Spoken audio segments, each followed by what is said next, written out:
Pinakamalakas na hari. Credit to the author. 1514-20. Ang mga pangalan po na nandito ay galing sa mga name generator. Kaya kung meron man pagkakatulad sa mga ng totoong tao o lugar, ito ay tunay na hindi sinasadya. Ang pakikipag-ugnayan sa pagitan ng dalawang pusa ay agad na nabasag ang naunang mod. Ang lubhang matataas na panta sa loob ng tore ay nag-iisip na tumitig sa maliit na pasang magnanakaw. Tuyong umubo si Francis at tumingin kay Chanwo. Bagamat sinabi na ni Chanwo na ang Six Warlock Divine Sage ng Continent Zone ay isa sa kanyang mga clone, si Francis ay hindi maaaring kumilos ng malapit kay Chanwo gaya ng ginawa niya sa Six Warlock Divine Sage. Sage, saan nanggaling ang pasang ito? Itinuro ni Francis ang maliit na pasang magnanakaw at nagtanong. Ang Heaven's Legacy Cat ay ang pinakamataas na sikreto ng Heaven's Legacy Race. Siguradong alam ito ni Chanwo. It was just a matter of kung willing siyang pag-usapan ito. Hindi ko akalain na itong Heaven's Legacy Cat mo ay nag-mature na sa ganitong level. Nagulat na sabi ni Chanwo habang sinisiyasat ang maliit na pasang magnanakaw. Tiningnan ni Francis ang malaking tamad na pusa sa balikat ni Quincy. Ang tanging paraan na nagbago ang maliit na pasang magnanakaw kamakailan ay sa laki ng katawan nito at sa mga disenyo sa katawan nito. Lumilitaw na ang malaking tamad na pusa ay hindi gaanong mas mababa sa maliit na pasang magnanakaw. Ang malaking tamad ay napakalaki, at ang katawan nito ay palaging natatakpan ng mga disenyong pilak.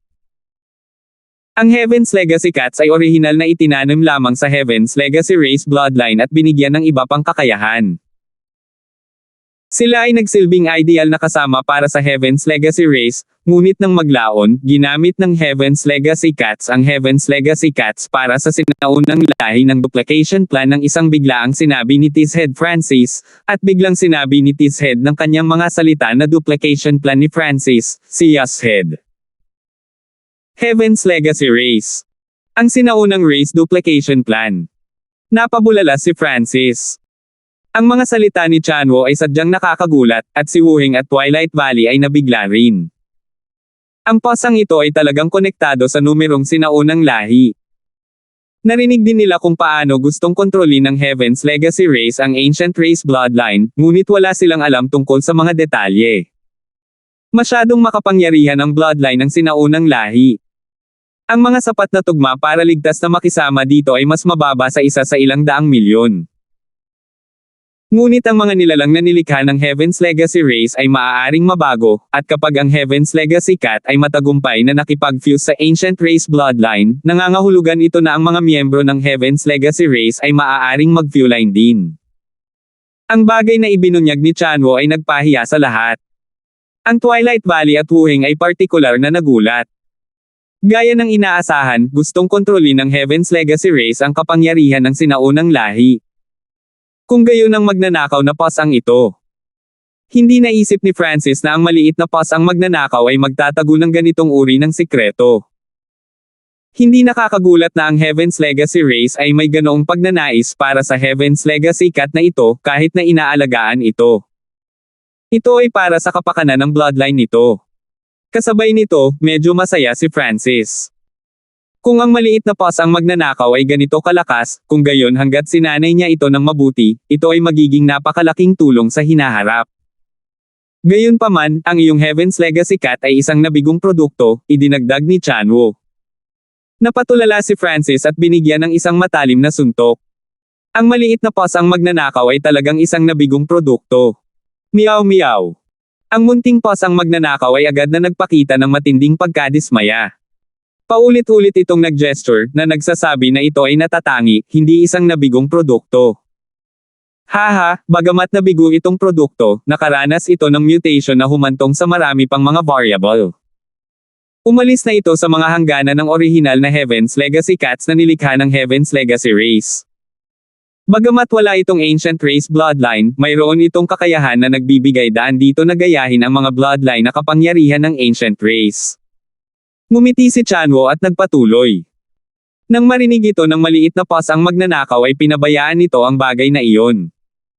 Tularan ng 10,000 sinaunang lahi. Ngayong naisip ito ni Francis, ito talaga ang nangyari. Ang munting pos ang magnanakaw ay gumamit ng mga lihim na sining ng maraming iba't ibang lahi, ngunit nagawa lamang nitong gayahin ang mga nasa pinakamainam na ranggo sa mga kabataan. Medyo mas mahirap gayahin ang mga bloodline ng top 10. Siyempre, batay sa sinabi ni Chanwo, ang maliit na pos ang magnanakaw ay mayroon pa ring puwang para lumaki. Sa wakas ay nagkaroon na ng sagot si Francis sa misteryo ng maliit na pos ang magnanakaw. Sage, bakit bumaba ang clone mo sa continent zone? Habang nag-uusap sila, napagtanto ni Francis na ang Sage ay medyo madaling pakisamahan, kahit na handang pag-usapan ang tungkol sa mga pinakamataas na sekreto ng Heaven's Legacy race, kaya nagsimula ring mag-relax si Francis. Ang mga sukat sa labas ng Ancient Desolate Realm of Gods ay kilala bilang mga panlabas na sukat, at mayroong hindi mabilang na mga dimensyon tulad ng continent zone. Bakit ipinadala ng pinuno ng Sage Faction, si Chanwo, ang isa sa kanyang mga clone sa continent zone? Ano ang kanyang layunin? Ang munting pos ang magnanakaw? O ang ikasyam na mata ng Diyos? Ang Heaven's Legacy race ay isang lahi mula sa labas ng universo na ito, malamang alam mo ito. Medyo nagulat si Chanwo, hindi niya inaasahan na itatanong ito ni Francis, ngunit sumagot pa rin siya ng walang pag-aalinlangan. Sa labas ng universo. Nagulat ang lahat sa mga salitang ito. Ang Heaven's Legacy race ay talagang biglang lumitaw sa fan universe noong sinaunang panahon. Ang nasa kabila ng sansinukob na ito ay nanatiling isang walang hanggang tanong sa kanilang isipan. Ang orihinal na mundo ng Heaven's Legacy race ay nawasak at nagkalat sa ilang piraso na itinapon sa magulong mundo sa labas ng universo. Ang aming piraso ay napunta sa kakaibang mundong ito at hindi na nakipag-ugnayan sa labas ng mundo. Kasalukuyan akong naghahanap ng pagkakataong umalis sa lugar na ito. Noon, nagkalkula ako ng maraming mga punto ng pagkakataon at inilagay ang aking mga clone ng tiwo sa mga dimensyong ito. Lumalabas na marami sa maliliit na panlabas na dimensyon na ito ay mayroong mga clone ni Chanwo. Ang Six Warlock Divine Sage ay isa lamang sa kanila. Umalis sa lugar na ito. Hindi pa rin maintindihan ni Francis kung tungkol saan ito, ni kahit sino. Walang sino man ang nakaalis sa fan universe dati, at pinaniniwalaan ng marami sa mga dakilang kapangyarihan sa sinaunang panahon na ito lamang ang mundo. Nang maglaon ay nasira ang ideyang ito ng pagdating ng Heaven's Legacy race. Maaaring nasa iyo ang pagkakataong ito. Tuwirang sinabi ni Chanwo. Siyempre, hindi makasigurado si Chanwo. Ang Ninth God Eye ay naglalaman ng napakaraming variable at posibilidad. Natahimik si Francis. Wala rin siyang masyadong alam tungkol sa Ninth God Eye. Kahit na sinabi ni Chanwo na ang pagkakataon para sa Heaven's Legacy race na umalis sa fan universe ay nakasalalay sa kanya, si Francis ay hindi makapag-alok ng anumang tulong. Bilang karagdagan, si Francis ay nanatiling nagdududa tungkol sa puntong ito. Walang sino man ang nakaalis sa fan universe sa loob ng hindi mabilang na mga taon, at kahit na pagkatapos ng paglitaw ng 8 Great God Eyes ay nagkaroon ng anumang pag-uusap tungkol sa ganoong bagay. Bakit biglang babaguhin ng Ninth God Eye ang sitwasyong ito? Kung gayon, ano ang layunin ng Heaven-defying faction? Tanong ni Francis. Ang Heaven-defying faction ay bahagi rin ng Heaven's Legacy race. Pareho ba ang layunin nila sa Sage faction? Para umalis sa fan universe. Ang kanilang layunin ay maaaring pareho sa atin, ngunit tungkol sa kung ano ang kanilang ginagawa, kahit na ang matandang ito ay hindi sigurado. Gayunpaman, nakalkulo ko na kapag nagtagumpay ang plano ng Heaven-defying faction, ang buong Ancient Desolate Realm of Gods ay mahuhulog sa kapahamakan. Nag-isip si Chanwo ng ilang sandali at pagkatapos ay bumaantong hininga. Nararamdaman ko na ang kanilang layunin ay hindi katulad ng sa Sage faction. Malamig na sabi ng Twilight Valley. Siya ay lubhang pagalit sa Heaven-defying faction. Hindi siya kailanman maniniwala na gagawa sila ng mga karumal-dumal na gawain para sa layuning ito. Hindi pa rin namin alam ang tungkol dyan, ngunit ang mga plano ng Heaven-defying faction ay tiyak na konektado sa Ninth God Eye. Kaya, Francis, dapat kang manatili dito. Kapag ganap mong magamit ang kapangyarihan ng Ninth God Eye, hindi mo na kailangang matakot sa anuman, sinabi ni Chanwo ang kanyang ideya. Ito rin ang nasa isip ni Francis. Mas nagtiwala siya sa mga kalkulasyon ni Chanwo kaysa sa karamihan. Siyempre, Ito ay may kaugnayan kay Quincy. Kung magtagumpay ang heaven-defying faction, magdudulot ito ng sakuna para sa buong ancient desolate realm of gods. Hindi ito isang bagay na gusto niyang makita. Ang digmaan noong sinaunang panahon ay naging dahilan upang gumuho at magkawatak-watek ang sinaunang kontinente at humantong sa matinding pagkatalo sa 10,000 sinaunang lahi, ang ilan sa mga ito ay nawala pa nga. Kung maulit ang ganitong bagay, sino ang nakakaalam kung anong estado ang haantong sa fan universe? Mahihirapan ka rin namin, magalang na sabi ni Wu Heng. Sa kanyang unang araw sa Sage Faction, natutunan na niya ang isang kamanghamanghang sikreto. Mukhang tama ang pinili niya. Nagpa siya si Francis, Giant God Hall, at ang Light Race na manatili sa Sage Faction pansamantala. Quincy, saan mo nakuha ang iyong Eyes of Destiny? Nagtatanong na tumingin si Francis kay Quincy. Sa Continent Zone, si Quincy ay hindi nagtataglay ng Eye Bloodline. Mula sa legacy ng Fanlun Ancient Sound Palace, mahinahong sabi ni Quincy. Kung isipin na ang Fanlun Ancient Sound Palace ay napaka-espesyal. Napabuntong hininga si Francis. Ang Fanlun Ancient Sound Palace ay hindi lamang nagbigay kay Quincy ng isang Eye Bloodline, ito ay naging sanhi ng kanyang paglilinang upang pumailanglang at dinala siya sa Ancient Desolate Realm of Gods. Paano mo nakilala ang pantas? Nagpatuloy si Francis sa pagtatanong. Bagamat ang kasalukuyang Quincy ay marangal, misteryoso, mahinahon, at matikas, napakalapit pa rin ni Francis sa kanya. Matapos ihatid si Francis sa kanyang pribadong tirahan, umalis si Quincy. Katulad nito, dumating ang grupo ni Francis upang manirahan kasama ang Sage Faction. Ang ilan sa mga kristal ng intelligence ng Heaven's Legacy Race sa Sage Faction ay kapaki-pakinabang para sa cultivation. Ang maliit na paws ang magnanakaw ay gumugol ng buong araw sa labas at sa paligid, tila ginalugad ang lugar. Bukod sa paglilinang, maaari ring puntahan ni Francis si Quincy. Bagamat tila wala silang gaanong pag-uusapan, kapag nagsimula na silang mag-usap, tila nakakalimutan na nila ang oras, at ang kanilang mga pag-uusap ay tila maaari nilang magpatuloy magpakailanman. Si Francis ay gumugol ng ilang taon sa Sage Faction na nagpapatibay sa kanyang cultivation. Pagkatapos nito, sinimulan niyang linangin ang mas mataas na antas ng Primal Chaos Scripture. Naniniwala siya na ang mga mapayapang araw na ito ay magpapatuloy ng ilang panahon, ngunit isang araw, hiniling ni Chanwo kay Francis na makita siya. Solemn na ang kapaligiran sa tore. Ano ang masamang balita? Naramdaman ni Francis na may mali. Anumang bagay na maaaring maging mabangis sa Sage Faction ay hindi maaaring maging isang magandang bagay. Layunin ng Heaven-defying faction na makuha ang Ninth God Eye. Dahil nagtatago ka nitong mga nakaraang taon, nakahanap sila ng paraan para pilitin kang lumitaw. Sabi ni Chanwo. Kaya talagang may kinalaman ito sa Heaven-defying faction. Nakatutok ang mga mata ni Francis. Feng, Grandmaster at ako ay nakalkula na ang Heaven-defying faction ay maaaring kumilos laban kay Angelica. Humakbang pasulong si Quincy, isang masalimuot na tingin sa kanyang mukha. 15:15. Feng, Grandmaster at ako ay nakalkula na ang Heaven-defying faction ay maaaring kumilos laban kay Angelica. Humakbang pasulong si Quincy, isang masalimuot na tingin sa kanyang mukha. Si Francis ay namangha. Hindi niya inaasahan na ang Heaven-defying faction ay kikilos laban kay Angelica. Ngunit sa totoo lang, ang layunin ng Heaven-defying faction ay si Francis. Hindi nila mahanap si Francis, kaya gusto nilang pilitin siyang gamitin ito. Binibigatan ko si Angelica. Nakaramdam ng hiya si Francis, ngunit mas lalo siyang nakaramdam ng galit.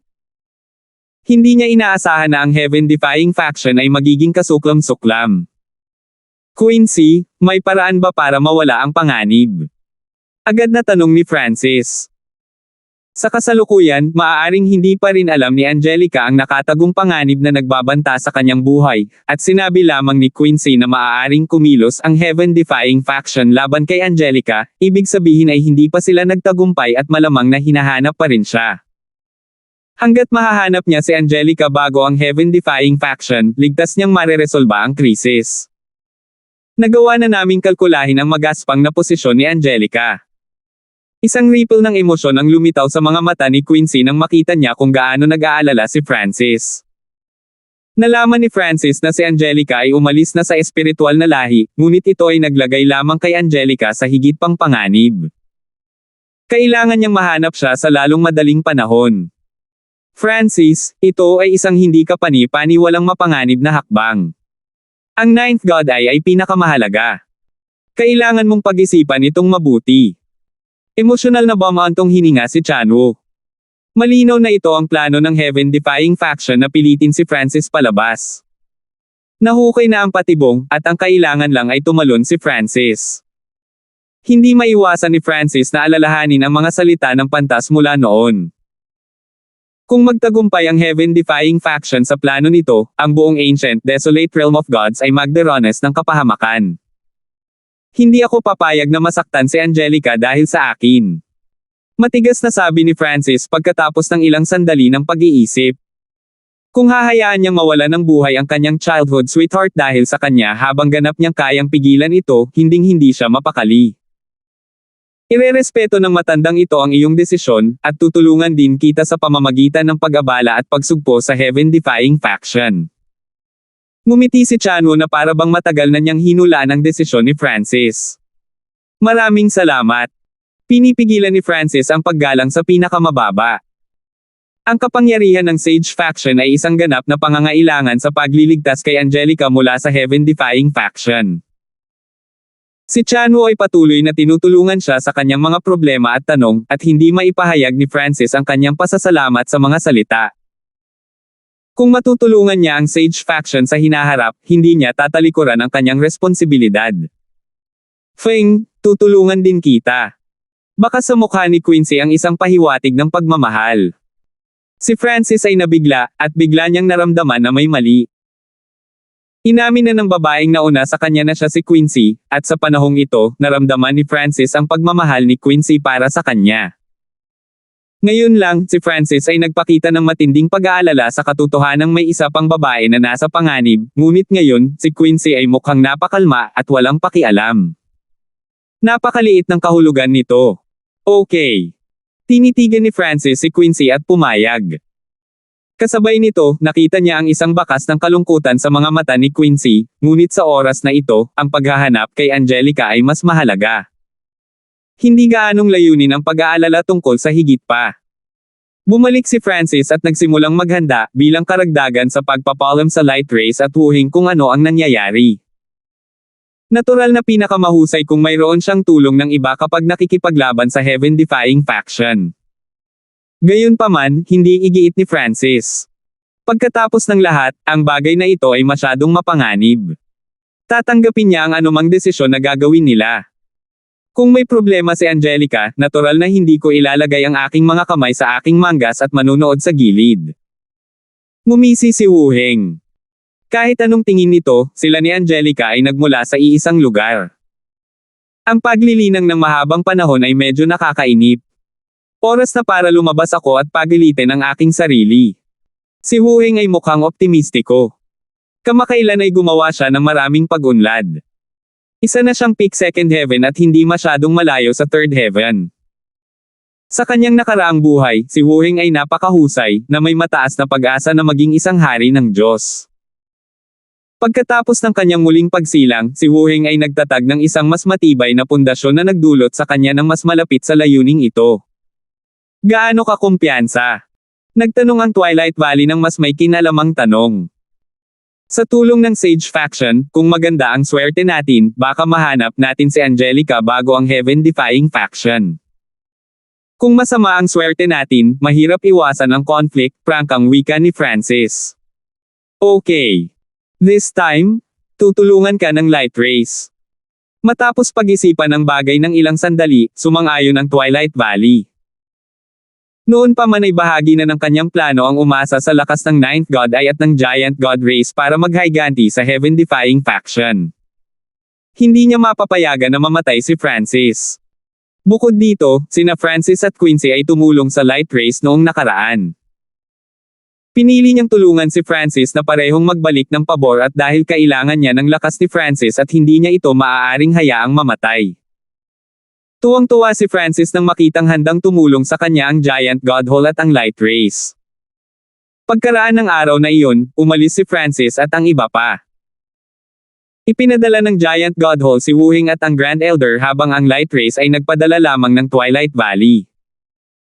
Kung tutuusin, ang kalaban na kanilang kinakaharap ay abnormal na malakas at hindi isa na kayang harapin ng mga puro numero.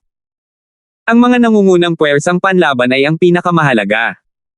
Batay sa mga kalkulasyon ni Chanwo at Quincy, si Angelica ay matatagpuan sa Chanhe Zone. Ginamit ng grupo ang hanay ng teleportasyon ng Heaven's Legacy ng Sage Faction upang direktang lumipat sa Chanhe Zone, katabi ng Chenshan Zone. Sa paglalakbay, ang maliit na pos ang magnanakaw ay paminsan-minsan ay nagtatapon ng ilang bronze na barya para malaman ang posisyon ni Angelica, ngunit ang mga pahiwatig ay masyadong kakaunti. Medyo mahirap makahanap ng isang solong tao sa isang lugar na kasing laki ng isang zone. Meow meow. Ang munting pos ang magnanakaw ay tumuro sa harap at nag-gesture. Si Angelica ay nasa gitna ng Chanhe Zone. Agad na sinabi ni Francis, at binilisan ng grupo ang takbo. Habang ang maliit na pos ang magnanakaw ay patuloy na naghuhula, ang hanay ng kanilang paghahanap ay patuloy na lumiliit. Sa oras na dumating sila sa gitnang rehiyon ng Chanhe Zone, ang maliit na pos ang magnanakaw ay nag-alis ng ilang higit pang mga lugar. Hindi napigilan ni Wuhing at Twilight Valley na mapabuntong hininga sa pagtataka. Ang Heaven's Legacy Cats, na itinanim ng dugo ng Heaven's Legacy Race, ay talagang pambihira. Naramdaman ni Francis na palapit siya ng palapit kay Angelica. Sana okay lang si Angelica. Hindi umaasa si Francis na hindi mahahanap ng heaven-defying faction si Angelica, pero okay lang siya. As long as she was fine, there was a chance to turn things around kahit nahanap na siya. Malapit sa gitna ng Chanhe Zone sa Burning Heaven Sea. Thuish. Isang malabong violet na kumikinang ang biglang sumambulat na naging malajade na babae na nakasuot ng light purple na robe. Ang kanyang napakarilag na mukha ay may ilang mga lalaki sa kalapit na lugar na maluwag ang panga at dilat ang mga mata, ngunit pagkatapos na mapansin siya, napagtanto nila na siya talaga ay isang Diyos na Panginoon. Ang maging isang Diyos na Panginoon sa murang edad ay talagang napakahirap. Ang babaeng ito ay natural na si Angelica, na umalis sa espiritual na lahi upang magalit sa sarili. 2 buwan na ang nakalipas, ginamit niya ang Heaven Void God Origin Ginseng na iniwan ni Francis sa kanya para maayos na maabot ang God Lord level. Sa sandaling ito, ang mga alon ng apoy sa Burning Heaven Sea ay kumulo. Hindi maganda. Darating sila. Sumikip ang mukha ni Angelica habang siya ay muling nagbago sa isang kulay lila na bahid ng ligpakopya tumakas. Boom! Sumabog ang Burning Heaven Sea, 2 tao ang sumugod palabas. Ang isa sa mga ito ay isang nasa katanghaliang gulang na lalaki na nakasuot ng golden red armor at nagniningning ng nagninangas na kinang. Sa tabi niya ay isang matanda na nakasuot ng damit na naglalarawan ng pulang araw. Sa ganoong paraan, nakatutok ang mga mata ng matanda. Agad na lumipad ang dalawa sa pagtugis. Hindi ba ang nasa katanghaliang gulang na lalaking iyon ang tanyag na Diyos na uhaw sa dugo ng purgatoryong banal na lupain? Isang sinaunang Diyos ang tumawag sa alarma. Ang sagradong lupain ng purgatoryo ay ang sagradong lupain ng Chanhe Zone. Ang Godlord Bloodthirst ay isang medyo sikat na First Heaven Godlord sa Chanhe Zone. Usap-usapan na siya ay lubhang uhaw sa dugo. Noon, ang ilang sinaunang Diyos ay naging bastos sa kanya, kaya pinatay siya ng lalaking ito at ang pinakamataas na pangkat na 4 na bituin na kinabibilangan niya. Sino ang babaeng iyon? Talagang nasaktan niya si Godlord Bloodthirst at nakuha ang atensyon nito. She's doomed. Umiling ang isang batang sinaunang Diyos. Munting batang babae ng espiritual na lahi, lalo kang nagpupumilit, lalo kang nagugustuhan ng Diyos na uhaw sa dugo na ito. Pagdating ng panahon, hilingin mo ang kamatayan. Ang mukha ng Diyos na uhaw sa dugo ay nagpakita ng kasamaan, at ang kanyang malupit at masasamang pagnanasa ay malinaw na nakikita sa kanyang mga mata. Ngunit pagkaraan ng ilang sandali, napagtanto ng Diyos na uhaw sa dugo at ng nakadamit na elder na ang distansya sa pagitan nila ni Angelica ay hindi lumiliit. Ang batang babae na ito ay hindi simple, bulong ng Diyos na uhaw sa dugo. Siya ay napakabata, ngunit siya ay may bilis na maihahambing sa nakatatandang unang langit na tulad niya at sa matanda sa tabi niya. Mayroon nga siyang bloodline na spiritual race. Kung hindi mo pa naipahayag ng maaga ang iyong hangarin sa pagpatay, maaaring sa atin na ang Blood Spirit God Origin Stone. Saway ng matanda. Hindi sinasadyang natuklasan ni Angelica ang isang Blood Spirit God Origin Stone sa Burning Heaven Sea. Nagkataon na dumaan silang dalawa, kaya napagpasyahan nilang sakupin ito para sa kanilang sarili. Ang likas na kayamanan na ito ay maaaring magpakapal ng bloodline ng isang tao at palakasin ang antas ng atavism. Maaari din itong itoon at palakasin ang banal na kapangyarihan ng isang tao. Ang Blood Spirit God Origin Stone ay nagpakita ng napakalaking tukso sa First Heaven God Lords, at kahit na Second Heaven God Lords ay kakailanganin ito. Ang Elder ay tumingin sa unahan at sumigaw, "Diyos na Panginoon ng espiritual na lahi, kung handa kang ibigay sa amin ang kalahati ng Blood Spirit God Origin Stone, ibababa namin ang bagay dito." Si Angelica ay natural na hindi maniniwala dito. Hindi niya pinansin ang mga salita ng mga humahabol sa kanya at patuloy na tumakas ng buong lakas. Sa kanyang pamana sa God Martial Race, nagtataglay siya ng mas mataas na antas ng pangunawa patungkol sa bawat kasanayan sa pakikipaglaban. Ang bilis ng sining ay hindi naiiba. Bigla, naramdaman ni Angelica ang ilang nakakatakot na malakas na enerhiya na lumalabas sa kanyang harapan. Nang mag-focus siya, nakita niya ang ilang figure sa di kalayuan. Ang isa sa kanila ay isang lalaking may dreamy silver na buhok at nakasuot ng silver robe. Hindi ba ito si Francis? Nang makita niya ang maliit na paws ang magnanakaw sa kanyang balikat at si Wuheng sa tabi niya, lalo siyang nakatitiyak. Kuya Feng. Natuwa si Angelica, at nabasa ang kanyang mga mata. Naghanda siyang sumugod. Pero bigla siyang ngumisi. Hindi ko hahayaang mapansin ng mga tao ng Purgatorio Sacred Land si Brother Feng.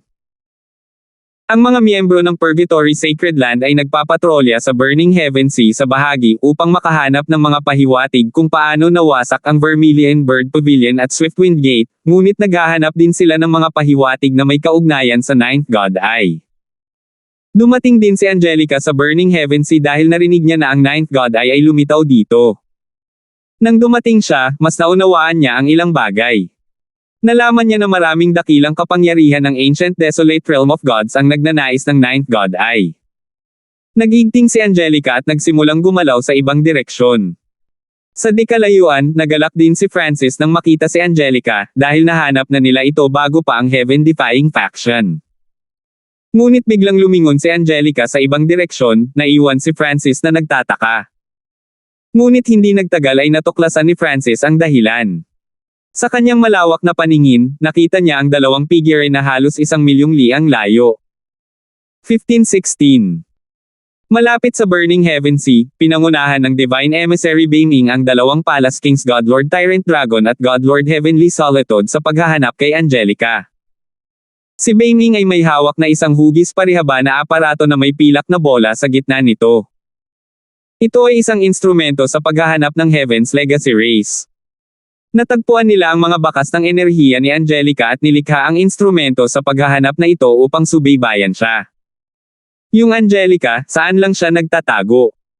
Ang Diyos Lord Tyrant Dragon ay medyo nag-aalala. Habang nagrereklamo siya, biglang nag-flash ang search instrument sa kamay ni Beiming. Nandyan si Angelica. Masayang sabi ni Beiming. Lumipad ang partido sa direksyon na ipinahiwatig ng instrumento sa paghahanap. Sa kabilang dulo, ang Godlord Bloodthirst at ang Elder ay nasa kalagitnaan ng paghabol kay Angelica, ngunit biglang nagbago ang direksyon ng kanilang target. Higit pa rito, ang pagbabagong ito ay naging dahilan upang mas mapalapit sila kay Angelica. Anong meron sa babaeng ito? Nataranta ang matanda. Kalimutan mo na yon. Kunin muna natin siya. Ang mga mata ni Godlord Bloodthirst ay kumislap ng matalim na liwanag habang ang kanyang bilis ay biglang tumaas. Ito ang Chanhi Zone, ang teritoryo ng purgatoryong banal na lupain. Kailangan bang mag-alala ng husto tungkol sa kanilang mga aksyon? Swoosh swoosh. Binago ng dalawang Lord ang kanilang trajectory upang ipagpatuloy ang pagtugis. Sa kasalukuyang distansya, nakapaglansad sila ng mga pag-atake na maaaring makagambala kay Angelica. Whoosh! Bang! Inilabas ng Diyos na uhaw sa dugo ang isang daliri, nagpakawaloy ng madugong sinag ng liwanag. Sa malayo, naunawaan ni Francis na sinusubukan ni Angelica na protektahan siya sa pamamagitan ng pagsisikap na ilayo ang mga humahabol sa kanya. Hindi niya maiwasang makaramdam ng kaunting init, ngunit mas matinding galit ang naramdaman niya. Kuya Wuheng, mangyaring magbigay ng kamay. Agad na sinabi ni Francis. Ang mga kaaway ay mga Panginoon ng Diyos, at hindi niya mailantad ng walang ingat ang kanyang sarili. Bukod pa rito, sapat na si Wuheng. Swish! Bumaril pasulong si Wuheng. Ilang sandali pa, nagpakita siya sa harap ng Diyos na uhaw sa dugo at ng matanda. Boom! Bang! Ang pag-atake ng Godlord Bloodthirst ay tumama sa katawan ni Wuheng at madaling naharang, sumabog sa isang pagsabog ng madugong apoy. Ang Diyos Panginoong uhaw sa dugo at ang matanda ay parehong nanginginig sa takot. Ang sino mang napakadaling harangin ang pag-atake ng Diyos Lord Bloodthirst gamit ang kanilang banal na katawan ay maaaring isang ikalawang langit na nagpapadalisay sa katawan o isang third heaven. Sa madaling salita, itong Diyos na Panginoon na nagpakita sa kanila ay hindi isang taong maaari nilang masaktan. Senior, patawarin mo kami. This one is God Lord Bloodthirst of the Purgatory Sacred Land. Nagkaroon kami ng away sa babaeng iyon sa unahan, kaya hinabol namin siya. Agad na ibinaba ng Diyos Lord Bloodthirst ang kanyang ulo at nagsimulang magpaliwanag. Sa kanyang pananaw, ang taong ito na biglang nakialam ay tiyak na kamag-anak ng babaeng spiritual race. Nakagawa kami ng isang malaking pagkakasala. Patawarin mo kami. Humingi ng tawad ang matanda. Si Francis ay nagmamasid mula sa malayo, at siya ay nasa kalagitnaan ng pag-concentrate ng kanyang isip upang may message niya si Angelica. Ngunit sa sandaling ito, nakita ni Francis ang tatlong figure sa kanyang larangan ng paningin, at agad siyang ngumisi. Natagpuan siya. Naging nasa sabik ang Diyos Lord Heavenly Solitude. Inaasahan niya na sila ang unang grupo na makakahanap ng target. Ang hitsura ng grupo ni Beiming ay natural na napansin ni Angelica. Napakalakas. Ang malalakas na aura na pinalabas ng tatlo ay naalarma kay Angelica. At the same time, she found it very strange. Bakit nakatagpo siya ng napakaraming makapangyarihang Diyos na Panginoon sa napakaikling panahon? Okay. Nakatutok ang mga mata ni Beiming habang inilalabas niya ang enerhiya ng primal chaos mula sa kanyang mga kamay. Ikaw. Nalaman kaagad ni Angelica na masama ang sitwasyon, ngunit wala siyang kapangyarihan laban sa pag-atake ni Beiming. Gayunpaman, sa sandaling ito, isa pang daloy ng enerhiya ng primal chaos ang dumaan sa kanya. Boom! Bang! Bumagsak! Nagbanggaan ang dalawang enerhiya ng primal chaos na nagpakawala ng bagyo ng divine power. Kasabay nito, lumitaw si Francis sa tabi ni Angelica at pinrotektahan siya mula sa bagyo. Ang enerhiyang ito. Francis! Bumaba ang ekspresyon ni Beiming, at pagkatapos ay nanlaki ang kanyang mga mata sa gulat. Kuya Francis. Agad na hinawakan ni Angelica ang braso ni Francis. Ayos lang. Nandito na ako. Ibinaba ni Francis ang kanyang ulo at malumanay na sinabi. Ngunit si Francis ay talagang nakaramdam ng ilang panghihinayang. Dapat ay nahanap na nila si Angelica bago ang heaven-defying faction, perpektong nalutas ang lahat. Nako, sa pinakamahalagang sandali, lumitaw ang mga miyembro ng heaven-defying faction, at lahat sila ay kakilala. Sa malapit, nakalulungkot din si Wuheng. Naglalaban sila sa bawat segundo kasama ang heaven-defying faction para mahanap muna si Angelica. Bagamat sila ang unang nakahanap sa kanya, ang heaven-defying faction ay nasa likuran nila. Francis, sa pagkakataong ito, hindi ka na makakatakas. Nagdilim ang ekspresyon ni Beiming habang siya ay sumisigaw. Wala na siyang pakialam kay Angelica ngayon. Pagkatapos ng lahat, sinusubukan lamang nilang hulihin si Angelica upang pilitin ang Ninth God Eye. Pumasok ka. Agad na dinala ni Francis si Angelica sa kanyang Dream Divine Kingdom. Sa kabilang panig, isinantabi ni Wuheng ang Godlord Bloodthirst at agad na umatras. Swoosh swoosh. Sina Francis at Wuheng ay bumalik upang sumali sa Twilight Valley. Si Francis at Twilight Valley ay may bilis na halos walang kapantay sa hanay ng Third Heaven Godlords. Kahit kay Wuheng, ang kanilang bilis ay bahagyang naapektuhan. Agad na humabol ang grupo ni Beiming, ngunit natuklasan nila na hindi nila kayang isara ang distansya. Itong batang ito, naabot na ba talaga niya ang antas na ito? Habang ang mga figure na iyon sa unahan ay unti-unting lumaki ang agwat, si Beiming ay natigilan. Nang marinig niyang sinabi ni Lupin na pinatay ni Francis ang Third Heaven Godlord sa Qixing Zone, nahirapan siyang paniwalaan. Ngunit sa sagupaan ngayon, at sa bilis na ipinakita ni Francis, nagsimula siyang maniwala. Naalala niya kung paano halos walang kapangyarihan si Francis laban sa kanya noong una silang nagkita, ngunit sa loob lamang ng ilang maikling taon, nagawa niyang maabot ang antas ng kapangyarihang ito. Napabuntong hininga na lang si Beiming. Ito talaga ang may hawak ng Ninth God Eye. Hindi tayo makakahabol. Ano ang gagawin natin, Honored Divine Emissary? Nag-aalalang nagsalita si Godlord Heavenly Solitude. Hindi na kailangang mag-alala. Hindi sila maaaring umalis.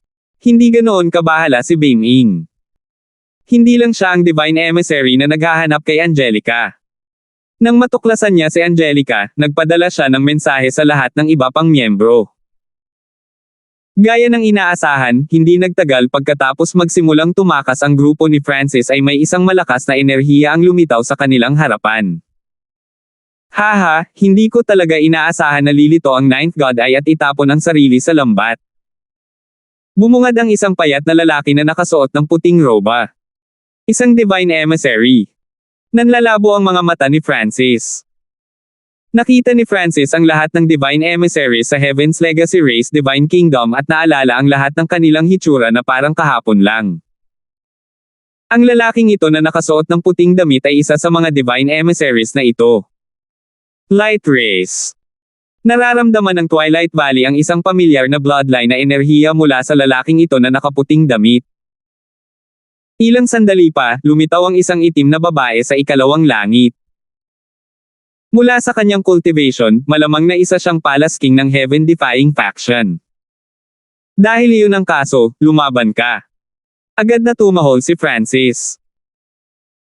Kung kaharap lang nila ang mas mabagal na Beiming, malaki ang tsansa nilang makatakas, ngunit ang Divine Emissary na nakasuot ng puting damit ay may linya ng light race, kaya malamang na mahirap siyang itapon. Kaya, ito ay mas mahusay na upang labanan at mabilis na pangalagaan ang mga taong ito. Thwish. Ang Twilight Valley ay bumaril patungo sa puting damit na Divine Emissary, na nag-activate ng kanyang light race na bloodline. Siya ay may matinding pagkamuhi para sa Heaven-defying faction, at lubos niyang kinasusuklaman ang mga miyembro ng Heaven-defying faction na may bloodline na light race. Whoosh! Whoosh! Whoosh! Ikinaway ni Francis ang kanyang kamay, tinawag ang kanyang tatlong combat clone, Kenzo, Winfred, at Wilfred. Sa labanan sa banal na kaharian ng banal na lahi, napatay ni Francis ang dalawang Third Heaven Godlords at ilang Second Heavens, umani ng malawak na ani ng mga mapagkukunan. Gumamit lamang si Francis ng napakaliit na halaga ng mga mapagkukunang ito, ipinasa ang natitira sa kanyang mga clone, ang Black Destruction Dragon, ang maliit na boss ang magnanakaw, at ang iba pa sa kanyang mga nasasakupan. Kaya, ang kanyang mga subordinate ay naging mas malakas din. Sumama si Wu Hing sa mga clone ni Francis upang harapin ang tatlong Palace Kings. Si Francis ay lumaban kay Beiming. Primal Chaos Tribulation Lightning Sword. Ipinalibot ni Francis ang kanyang Primal Chaos na enerhiya at umaban. Emph! Ngumuso si Beiming at nagpaputok ng bola ng enerhiya ng Primal Chaos kay Francis. Ang pagkakita sa isang taong dati ng mahina ngayon ay kasing lakas niya at nagtataglay ng parehong Primal Chaos na enerhiya ay nag-iwan sa puso ni Beiming na kumukulo sa pangit na damdamin. Boom! Bang! Bumagsak! Sa isang segundo, nagpalitan ng 10 suntok ang dalawa, mga alon ng enerhiya ng Primal Chaos na tumatama sa kanilang paligid. Ang mga bundok ay gumuho at ang lupa ay nawala. Naghiwalay ang dalawa at nagpahinga ng ilang sandali. Napakalakas. Ang kanyang Primal Chaos na enerhiya ay kapareho ng sa akin, ngunit ang kanya ay mayroon ding Tribulation Lightning Energy. Tinitigan ng masama ni Beiming si Francis. Siya ay orihinal na naniniwala na siya ay may kakayahang talunin si Francis, ngunit sa katunayan, siya ay nasa likurang paa sa kanilang labanan. Chaos Origin Lock. Itinulak ni Beiming ang kanyang palad pasulong, nagpapadala ng mga daloy ng enerhiya ng primal chaos na umiikot sa paligid ni Francis. Minsan ginamit ni Beiming ang parehong hakbang na ito para makuha si Francis. Primal Chaos Lightning Vortex. Inilabas ni Francis ang kanyang Primal Chaos at Tribulation Lightning Energies, na agad na bumubuo ng isang itim na butas na pumutok sa kidlat. Kaboom! Hiss! Mabangis na nagbanggaan ang dalawang makapangyarihang Primal Chaos na enerhiya. Ang enerhiya ng Primal Chaos ng Beiming ay nagkaroon ng anyo ng isang madilim na halo na sinusubukang kurutin ang paligid ng Francis, ngunit sa loob ng Primal Chaos Lightning Vortex, si Francis ay parang porcupine. Hindi lang kaya niyang ipagtanggol, kaya niyang umatake. Ang dalawang enerhiya ng Primal Chaos ay nagpatuloy sa pag-aaway, ang kanilang kapangyarihan ay nakakasira sa nakapalibot na espasyo. Sa huli, ang enerhiya ng Primal Chaos ng Beiming ay naubos, at nabigo itong basagin ang depensa ni Francis. Paano naging ganito? Hindi gustong tanggapin ni Beiming ang resultang ito. Primal Chaos Lock. Kasabay nito, ang Primal Chaos Lightning Vortex ni Francis ay nagbago sa hindi mabilang na magulong daloy ng enerhiya na nagsimulang umikot sa paligid ng Beiming. Natutunan ko rin ang paglipat na ito. Malamig ang kanyang mga mata, pinagdikit ni Francis ang kanyang mga kamay. Ang magulong agos ay nagsimulang umikot, naging isang singsing na nagsimulang unti-unting sumikip. Chaos 7 Wave. Si Beiming ay nagpalibot ng kanyang Primal Chaos na enerhiya at nagpakawala ng isang alon ng distorted na enerhiya. Boom! Bang! Isang butas ang nasuntok sa Primal Chaos Lock, ngunit mabilis itong naayos. I-lock. Tumawag si Francis. Ang magulong daloy ng enerhiya ay biglang sumikip na nagsara sa loob ng Beiming. Paano naging ganito? Medyo natulala si Beiming. Ginamit niya ang hakbang na ito laban kay Francis at nabigo, at ngayon, gumagamit si Francis ng katulad na hakbang para ikulong siya. Hindi ako matatalo sa iyo. Si Beiming ay sumigaw, ang kanyang katawan ay sumabog na may magulo at primal bloodline energy. Boom! Ang bloodline energy na ito ang naging dahilan ng unti-unting pagdilim ng kanyang katawan. Ang ibabang bahagi ng kanyang katawan ay biglang nawala, napalitan ng isang madilim na ulap. Matapos ay activate ang kanyang bloodline, nagpakawala si Beiming ng mas malakas na Primal Chaos na enerhiya na nagbigay daan sa kanya na makawala sa Primal Chaos Lock ni Francis. Ang bloodline ng Heaven Mending Race. Ang kalidad at kapangyarihan ng kanyang Primal Chaos na enerhiya ay parehong nakatanggap ng malaking tulong. Hindi napigilan ni Francis na mapabuntong hininga bilang papuri. Ngunit ang bloodline ng Heaven Mending Race ng Beiming ay bahagi rin ng kanyang mga kalkulasyon. Hindi pa ginamit ni Francis ang kanyang buong lakas ngayon, at marami pa siyang nakalaan na galaw. 1517. Chaos 7 Wave. Matapos ay activate ang kanyang Heaven Mending Race bloodline, lumakas ang fighting power ni Beiming. Itinulak niya ang isang kamay pasulong, nagpakawala ng isang alon ng madilim at baluktot na enerhiya. Walang takot, lumipad si Francis upang salubungin ito, ang kanyang Primal Chaos Tribulation Lightning Sword ay namamaga sa kapangyarihan at dumbbell ang laki. Boom! Bang! Ibinaba ni Francis ang kanyang espada, at pagkaraan ng ilang sandali ng pagkapatas, nagtagumpay siyang maputol ang alon ng enerhiya. Sa pagkakataong ito, ginamit ni Francis ang kanyang Lightning Law, pinatataas ang kapangyarihan ng kanyang Tribulation Lightning Energy upang madagdagan ang kakayahan ng kanyang sword na mapanira. Batas ng kidlat. Nagulat si Beiming. Hindi niya inaasahan na hindi lang isang space-time law ang naintindihan ni Francis kundi isang Lightning Law din. Sa sandaling ito, Thwish! Isang silver gray na guhit ang lumitaw sa likod ng Beiming at inatake siya. Naghahanap ng kamatayan. Nanlamig ang mga mata ni Beiming. Ang Heaven Mending Race ay sensitibo sa lahat ng uri ng enerhiya. Bukod dito, si Beiming mismo ay isang Third Heaven God Lord. Naramdaman niya kaagad ang palihim na pag-atake ng maliit na magnanakaw na pusa. Bees! Ang enerhiya ng Primal Chaos ay namuo sa likod ng Beiming sa isang madilim at matibay na pader. Ang maliit na boss ang magnanakaw ay karaniwang mahihirapang makalusot sa mga depensa ng isang Third Heaven Godlord, ngunit sa sandaling ito, ang katawan ng maliit na magnanakaw na pusa ay naging kasing itim na parang anino, at pagkatapos ay nahati ito sa iba't ibang mga sapa na gumagalaw sa paligid ng madilim na pader na iyon. Ang apat na madilim na batis na ito ay hindi kapani-paniwalang mahirap maramdaman at magkapareho rin. Isang lihim na bloodline art ng Shadow Race. Bahagyang ngumiti si Francis. Sa digmaan sa pagitan ng Spiritual Race at Blazing Gold Race, nakipaglaban si Francis sa Ancient God Shadow Death of the Shadow Race. Pagkatapos noon, nakipaglaban siya sa Shadow Stream Peak, na ang mga miyembro ay gumamit ng maraming malalakas na kasanayan ng Shadow Race. Kapla Ash. Ang apat na malabong batis ay naging apat na itim na maliit na boss ang magnanakaw.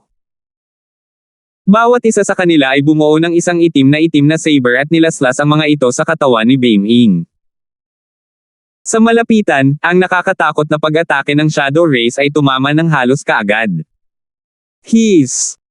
Humirit sa sakit si Baiming nang lumitaw sa kanyang katawan ang apat na sugat na napakahirap gamutin. Itinuon ni Francis ang kanyang kaliwang mata sa sugat ni Baiming at bumulong sa gulat, ang kapangyarihan ng bloodline ng Destruction Dragon Race. Ito ang unang pagkakataon na nakita niya ang maliit na boss ang magnanakaw na gumamit ng bloodline na kapangyarihan ng isang nangungunang 10 sinaunang lahi. Marahil ito ay dahil sa Black Destruction Dragon. Tutal madalas silang dalawa ang magkasama. Bagamat hindi ito kumpletong kopya ng kapangyarihan ng Destruction Dragon Race, isa na itong hindi kapani-paniwalang gawa. Itong Heaven's Legacy Cat, sa totoo lang. Si Baiming ay natigilan ng walang katumbas. Ang ordinary Heaven's Legacy Cats ay mayroon lamang bloodline ng Heaven's Legacy Race at hindi mga makapangyarihang mandirigma. Para sa mga Heaven's Legacy Cats na inilagay sa Ancient Race Duplication Plan, sila ay mamamatay sa kabiguan o makakuha ng Ancient Race bloodline. Gayunpaman, ginamit ng pasang ito ang mga kakayahan ng ilang iba pang sinaunang linya ng dugo. Ano ang nangyayari dito? Thuish. Ginamit ni Francis ang pagkakataong ito para maningil at maglaslas gamit ang kanyang Primal Chaos Tribulation Lightning Sword.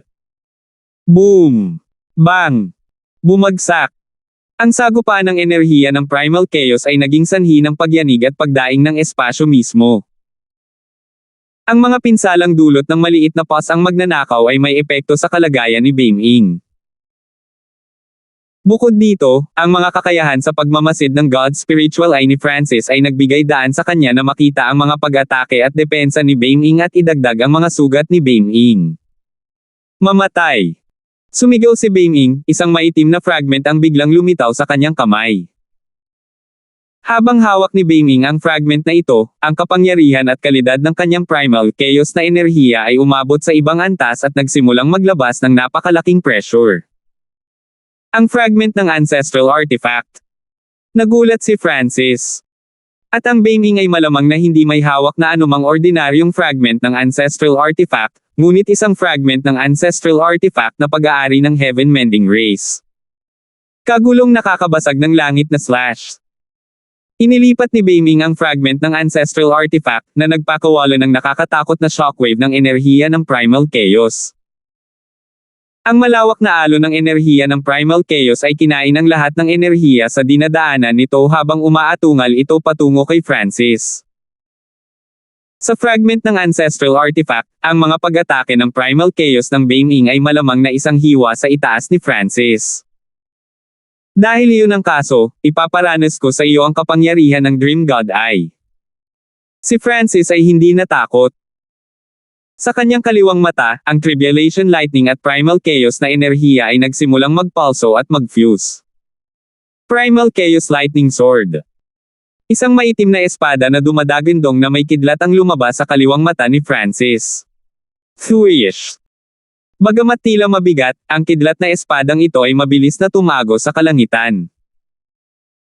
Pagsasama-sama ng Primal Chaos na enerhiya at Tribulation Lightning Power sa isang eye bloodline technique.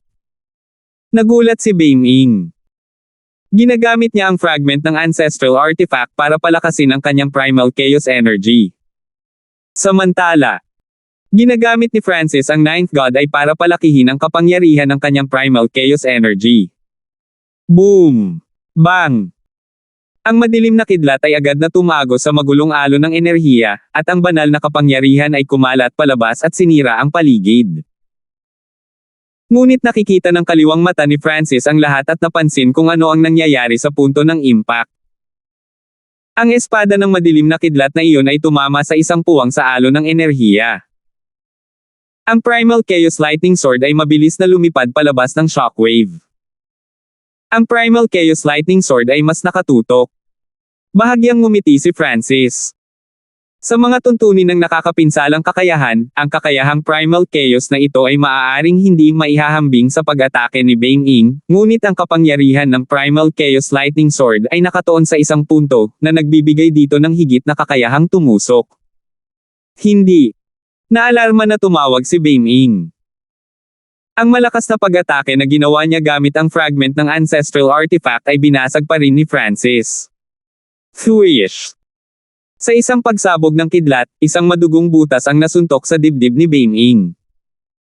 Ang I-Bloodline technique na bersyon ng Primal Chaos Lightning Sword ay lubhang nakakapinsala din sa kaluluwa. Agad na naramdaman ni Bang Ing na manhid ang kanyang kaluluwa. Samantala, patuloy na inatake ni Francis ang Bang Ing gamit ang kanyang mga espada. Boom! Bang! Bumagsak! Ikinaway ni Bang Ing ang kanyang kamay, na nagpatawag ng malawak na alon ng Primal Chaos na enerhiya upang harangan ang pag-atake ni Francis. Pangarap! Ginamit ni Francis ang kanyang Dream Origin ay Bloodline Technique. Ang pinagmulan ng enerhiya ay lumabas sa kanyang kaliwang mata, na nagpakawala ng malalawak na ulap ng panaginip na ambon. Sa isang iglap, lahat ng bagay sa paligid ni Francis ay natabunan ng parang panaginip na kulay. Mamatay! Muli namang inatake ni Francis ang Bang Ing. Sa pagkakataong ito, ang mga depensa ni Bang Ing, na pinahina ng Dreamification, ay madaling nabasag. Kakrak! Isang bolt ng Primal Chaos Tribulation Lightning na enerhiya ang bumalot sa dibdib ni Bang Ing. Lumipad siya pabalik, nagsusuka ng dugo. Ang kapangyarihan ng Ninth God Eye. Naramdaman ni Bang Ing na ang nakakasilaw na kulay na nagpinta sa mundo ay patuloy na nauubos sa kanyang lakas at pinupuno ang kanyang isip ng hindi maipaliwanag na pagkabalisa. Thwish! Biglang umatras si Bang Ing. Ilang beses na niyang nakita si Francis na gumamit ng Dreamification at naunawaan niya ito. Sa kanyang mabibigat na pinsala, kung ipagpapatuloy niya ang pakikipaglaban kay Francis habang apektado ng Dreamification, siya ay nasa matinding panganib. Kaya, pinili ni Bang Ing na pansamantalang umatras at ilabas ang labanan. Kumpiyansa siya na hindi mapapanatili ni Francis ang Dreamification magpakailanman. Ngunit sa pagtataka ni Bang Ing, hindi itinuloy ni Francis. Thwish! Tumalikod si Francis at bumaril patungo sa God Lord Tyrant Dragon, God Lord Heavenly Solitude, at sa itim na babae. Ang kanilang layunin ngayon ay tumakas, hindi lumaban hanggang kamatayan. Dahil pinili ni Bang Ing na umatras, si Francis ay natural na hindi matibay na ituloy.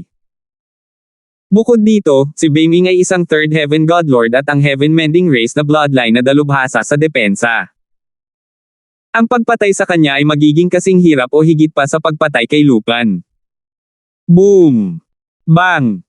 Bumagsak! Ang tatlong clone ni Francis at si Wu Heng ay nasangkot sa matinding labanan sa tatlong Palace Kings. Kahit na ang sitwasyon ay isang pagkapatas, ito ay medyo disente sa pananaw ni Francis. Pagkatapos ng lahat, ang kanyang tatlong clone ay nasa ikalawang langit o sa ibaba. Papatayin muna kita. Itinuon ni Francis ang kanyang mga mata sa God Lord Heavenly Solitude. Ang God Lord Heavenly Solitude ang isa sa trio na ito na pinakakilala ni Francis, at siya rin ang pinakamahina. Thwish! Si Francis ay bumaril patungo sa God Lord Heavenly Solitude sa isang pilak na guhit ng liwanag. Ano? Natigilan ng Diyos Lord Heavenly Solitude. Talagang nagawa ni Francis na talunin ang Divine Emissary na si Bang Ing. Ngunit ang sensasyon ng napipintong kamatayan na tumatama sa kanyang isipan ay hindi nagbigay ng mas mahabang panahon sa Panginoong Heavenly Solitude para mabigla. Death Vortex. Inactivate ng Godlord Heavenly Solitude ang kanyang Eye of Death, na nagpakawala ng itim na vortex na puno ng enerhiya ng Death Law, na naging dahilan upang ang lahat ay mauna sa kamatayan at pagkabulok. Ngunit sa harap ng ganap na kapangyarihan, maging ang kamatayan ay kailangang sumuko. Boom! Bang! Isang alon ng Primal Chaos Tribulation Lightning na enerhiya ang pumutok sa Death Vortex at nagpatuloy. Nanginig sa takot ang buong katawan ng Diyos Lord Heavenly Solitude sa tanawing ito, at nagsimula siyang tumakas. Gayunpaman, ang alon ng enerhiya na ito ay kumilos ng napakabilis para makaiwas ang Panginoong Diyos na makalangit na pag-iisa. Boom! Flash! Ang Primal Chaos Tribulation Lightning Wave ay humampas, naputol ang kanang braso ng God Lord Heavenly Solitude. Ang matinding sakit ay naging dahilan ng pagsigaw niya at pagsigaw. Sa pag-ataking ito, kukunin ko ang buhay ng aso mo. Bago pa makabawi ang God Lord Heavenly Solitude, dumating si Francis, punong-puno ng intensyong pumatay ang kanyang boses. Isang alon ng Primal Chaos Tribulation Lightning na mas malakas kaysa sa huling umuungol. Boom! Bang! Sumabog ang katawan ni God Lord Heavenly Solitude, lubos na dinurog ng walang hanggan na Primal Chaos at Tribulation Lightning energies. Ang buong proseso ay tumagal ng wala pang 2 segundo. Francis, tumigil ka. Galit na umungal si Beiming habang sinisingil niya. Primal Chaos Lightning Sword. Ibinaling ni Francis ang kanyang kaliwang mata at nagpaputok ng isang espada ng kidlat. Nanginig si Beiming at umiwas sa gilid. Kapla Ash. Ngunit ang Primal Chaos Lightning Sword ay sadyang napakabilis at nagawa pa ring tumago sa kanyang kanang balikat.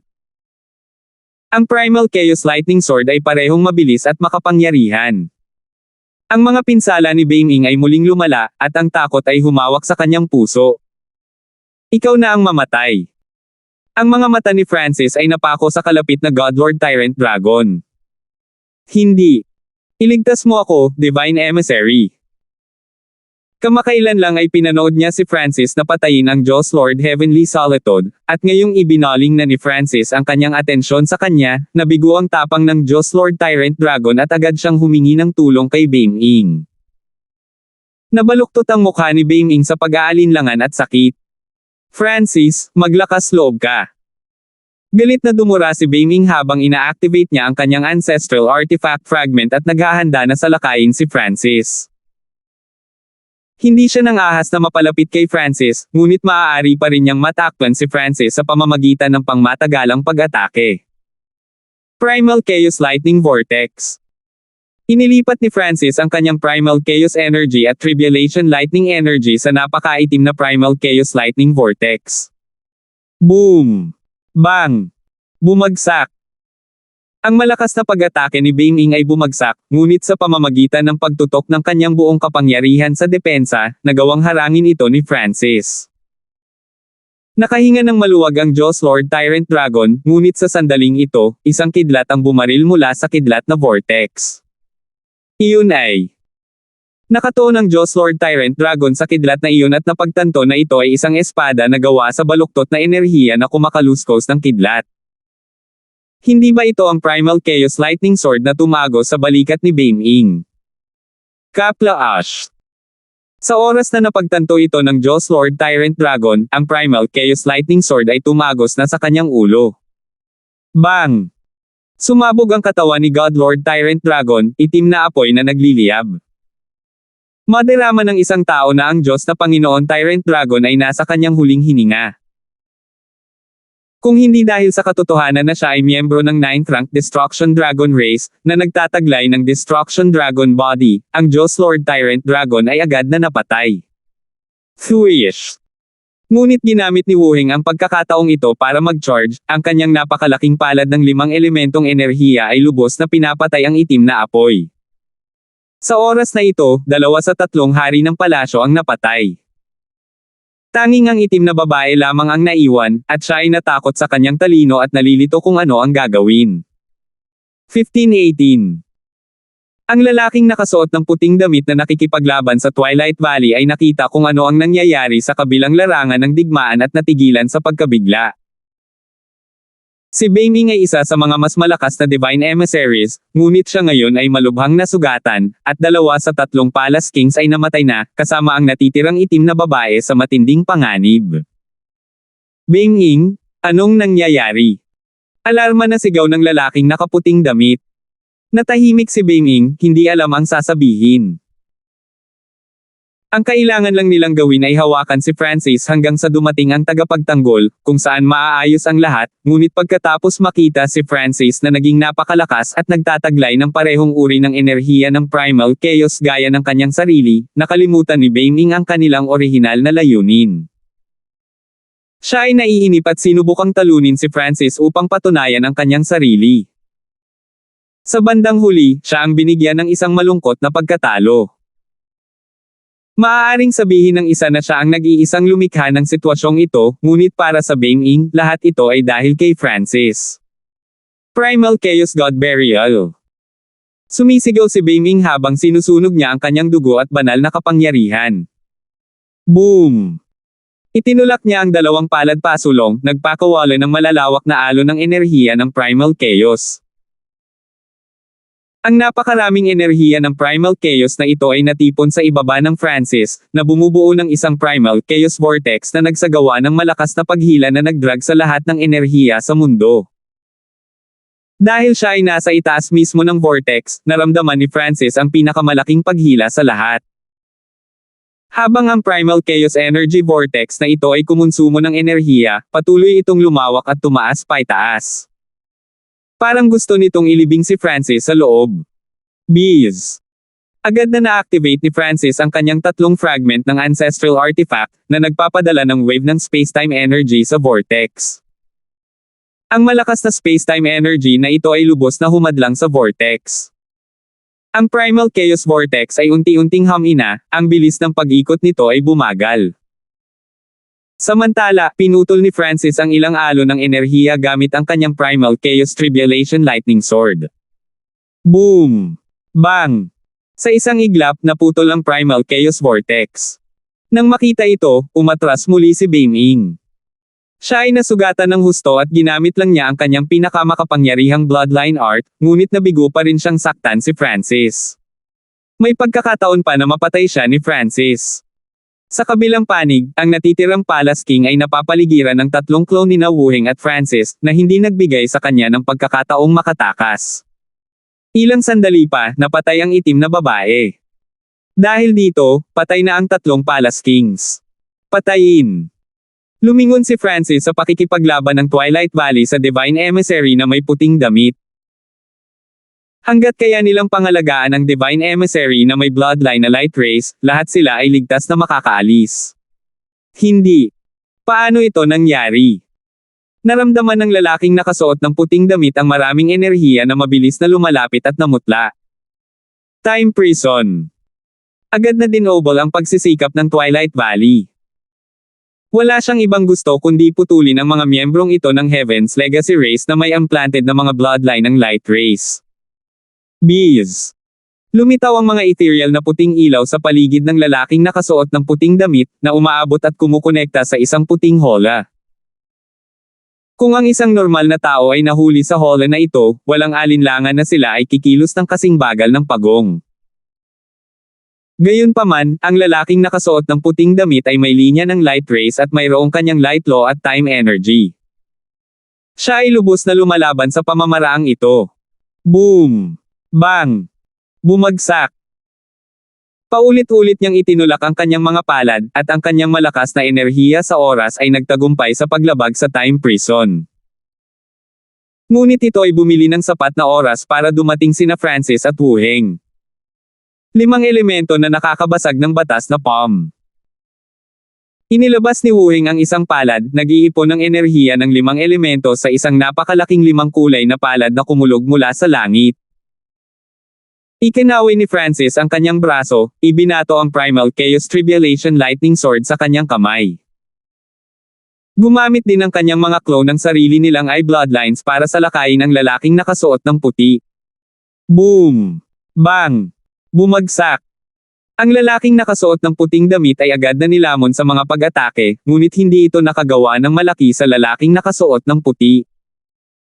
Pagkatapos ng lahat, siya ay nasa banayad na lahi at may time body, na lubhang lumalaban sa lahat ng uri ng enerhiya. Thuish. Ang lalaking nakasuot ng puting damit ay lumabas mula sa nakakatakot na pagsabog na iyon. Bing-ing, anong ginagawa mo? Naisip mo na ba ang mga kahihinatnan na darating kapag nabigo ang misyon na ito? Agad na sigaw ng lalaking nakaputing damit. Sa kanyang pananaw, kasalanan ni Bing-ing ang lahat kung bakit sila nasa ganitong sitwasyon. Ang mga kahihinatnan. Nanginginig si Bing-ing. Nasa huling yugto na ang plano ng Heaven Lord. Siya ay lubos na nakatuon sa bagay na ito at lubos na umaasa na makuha ang Ninth God Eye. Kung ang misyon na ito ay nabigo dahil sa kanya, ang mga kahihinatnan ay maaaring mas nakakatakot kaysa kamatayan. Nang maisip niya ito, huminga ng malalim si Bing-ing at lumingon sa grupo ni Francis. Kinailangan niyang ipagpaliban ang mga ito hanggang sa dumating ang tagapagtanggol. Brother Zin, mangyaring ihinto sandali ang Bing-ing. Tumawag si Francis. Si Bing-ing ay lubhang nanghina sa kanyang mga pinsala. Ang tatlong clone ni na Wu Heng at Francis ay malamang na hindi magkakaroon ng malaking problema sa pagpigil sa kanya. Senior Twilight Valley, tayo na. Agad na tumahol si Francis. Napakabilis ng lalaking light race na nakasuot ng puting damit. Kung hindi siya nasaktan o namatay, mahihirapan silang makatakas. Time Blade. Ang Twilight Valley ay umiwas gamit ang kanyang palad, nagpapadala ng napakaraming ethereal white blades na tila isang walang hangganang puting ilog. Thuish. Hinawakan ni Francis ang isang Primal Chaos Tribulation Lightning Sword at umahan para sa malapitang labanan. Mamatay. Umungal ang lalaking nakasuot ng puting damit, ikinaway ang magkabilang braso at pinakawalan ang dalawang malalaking talim ng enerhiya ng oras. Ang mga talim na ito ay nagdala ng katahimikan saan man sila dumaan, na tila nag-freeze kahit na ang espasyo mismo. Nang makita ito, bumuo si Francis ng dalawang Primal Chaos Tribulation Lightning Swords at inihagis ang mga ito pasulong. Boom! Bang! Bumagsak! Ang mga talim ng oras ay bumangga sa Primal Chaos Tribulation Lightning Swords. Habang sumasabog ang mga enerhiyang ito, nalikha ang pagbaluktot ng ipinagbabawal na enerhiya sa punto ng epekto. Napakalakas na enerhiya ng Primal Chaos. Hindi nakakagulat na nawala ang Bing-ing. Naalarma ang lalaking nakasuot ng puting damit. Ngayon lang niya ginamit ang lahat ng kanyang lakas, ngunit nauwi pa rin siya sa pagkawala ng bahaging ito. Samantala, isang kakilakilabot na Primal Chaos na bagyo ang humahampas sa kanya. Whoosh! Whoosh! Ang lalaking nakasuot ng puting damit ay naglabas ng sunod-sunod na bola ng time energy para iwaksi ang bagyong ito. Ngunit sa sandaling ito, isang nakasisilaw na kidlat ang bumaril mula sa gitna ng bagyo. Thuish! Sa isang iglap, isang Primal Chaos Lightning Sword ang bumaril patungo sa lalaking nakasuot ng puti. Napakabilis. Ngumisi ang lalaki. Masyadong mabilis ang I-Bloodline technique ni Francis. Sa oras na may napansin siyang kakaiba, nasa harapan na niya ang pag-atake. Ang lalaking nakasuot ng puting damit ay nagpakawala ng time energy para maapektuhan ang pag-atake ni Francis habang sinusubukan ding tumakas ng mabilis hanggat kaya niya. Kalmadong pinanood ni Francis ang lahat ng ito mula sa malayo. Halos mag-garantya niya ang 100% katumpakan sa kanyang Primal Chaos Lightning Swords, ngunit iba ang mga bagay nang ang kanyang kalaban ay miyembro ng Light Race. Maaaring pabagalin ng time energy ng Light Race ang pag-atake ng kalaban habang pinapataas din ang sariling bilis. Ito ay hindi para sa walang dahilan na sila ay kilala bilang ang pinakamabilis sa 10,000 ancient races. Ngunit ang Ninth God Eye ni Francis ay mayroon ding batayan para sa reputasyon nito. Bilisan mo. Heat. Ginamit ni Francis ang kanyang origin energy at thought power at itinoon ang mga ito sa isang ideya. Nakatuon ang kanyang kaliwang mata sa Primal Chaos Lightning Sword. Ang tanging hiling niya ay tamaan ng espada ang lalaking nakasuot ng puti. Agad na na-activate ang kakayahan ng realization. Habang nag-evolve ang kanyang God Eye at tumaas ang kanyang cultivation, lumakas at lumalakas ang thought power ni Francis, gayon din ang kanyang kakayahan sa realization. Thuish! Ang pag-atake na orihinal na maliit ang pagkakataon na tamaan ang lalaking nakasuot ng puti ay biglang nagbago ng takbo at bumilis. Ano? Namutla sa hindi makapaniwalang lalaking nakasuot ng puting damit. Karaniwan, ang mas mabilis na pag-atake ay mas mahirap na baguhin ang kurso nito, ngunit nakita niya ngayon ang kakaibang tanawin na ito sa kanyang sariling mga mata. Hindi lang nagbago ang kurso ng Primal Chaos Lightning Sword, ngunit bumilis pa ito. Ito ay simpleng walang katotohanan. Kapla Ash. Ang Primal Chaos Lightning Sword ay tumusok sa dibdib ng lalaki. Kahit na ang isang time body ay hindi naging maayos laban sa pagpasok ng enerhiya ng Primal Chaos Tribulation Lightning. Kasabay nito, dumaong ang Blade of Time ng Twilight Valley, na tumama sa ethereal na katawan ng lalaking nakasuot ng puting damit. Primal Chaos Lock. Itinulak ni Francis ang dalawang kamay pasulong, na nagpakawala ng napakaraming enerhiya ng Primal Chaos. Ang enerhiya ng Primal Chaos na ito ay napalitan ng hindi mabilang na magulong agos na ganap na nakapalibot sa lalaking nakasuot ng puting damit. Hindi. Nang makabawi ang lalaking nakasuot ng puting damit mula sa mga pag-atake ni na Francis at Twilight Valley, natuklasan niyang nakulong na siya. I lock. Pinagdikit ni Francis ang kanyang mga kamay, at ang magulong enerhiya ay agad na sumikip sa isang bola na ganap na tumakip sa lalaking nakasuot ng puting damit. Buzz. Bees. Ipinikit ng lalaking nakasuot ng puti ang kanyang mga mata, at ang kanyang buong katawan ay sumabog ng nakakasilaw na liwanag, na nagmumula sa malalakas na alon ng enerhiya ng oras. Francis, tatakas siya. Nagbabala ang Twilight Valley. Ang time body ng light rays ay medyo kakaiba. Kapag ang isa ay gumamit ng isang bloodline secret art, ang isa ay naging may kakayahang dumaan sa lahat ng pisikal na bagay. Natural na hindi siya mahawakan ng Primal Chaos Lock.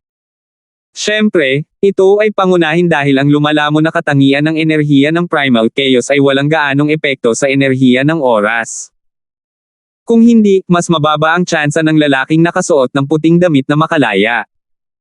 Hindi siya magtatagumpay.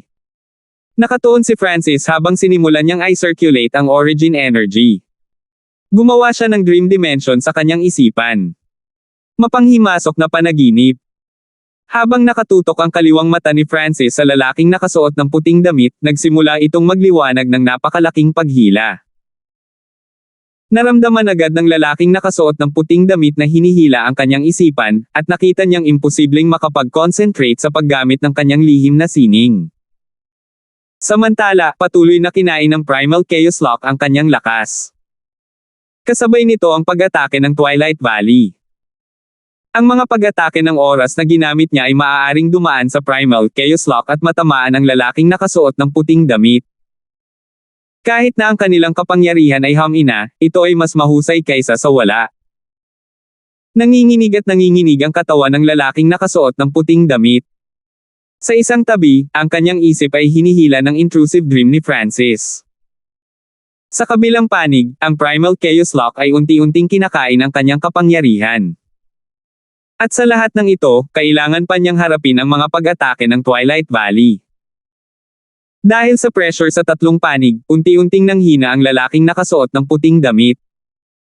Sa isang tiyak na punto, lumuwag ang kanyang isip, at hinaila siya sa dream dimension ni Francis.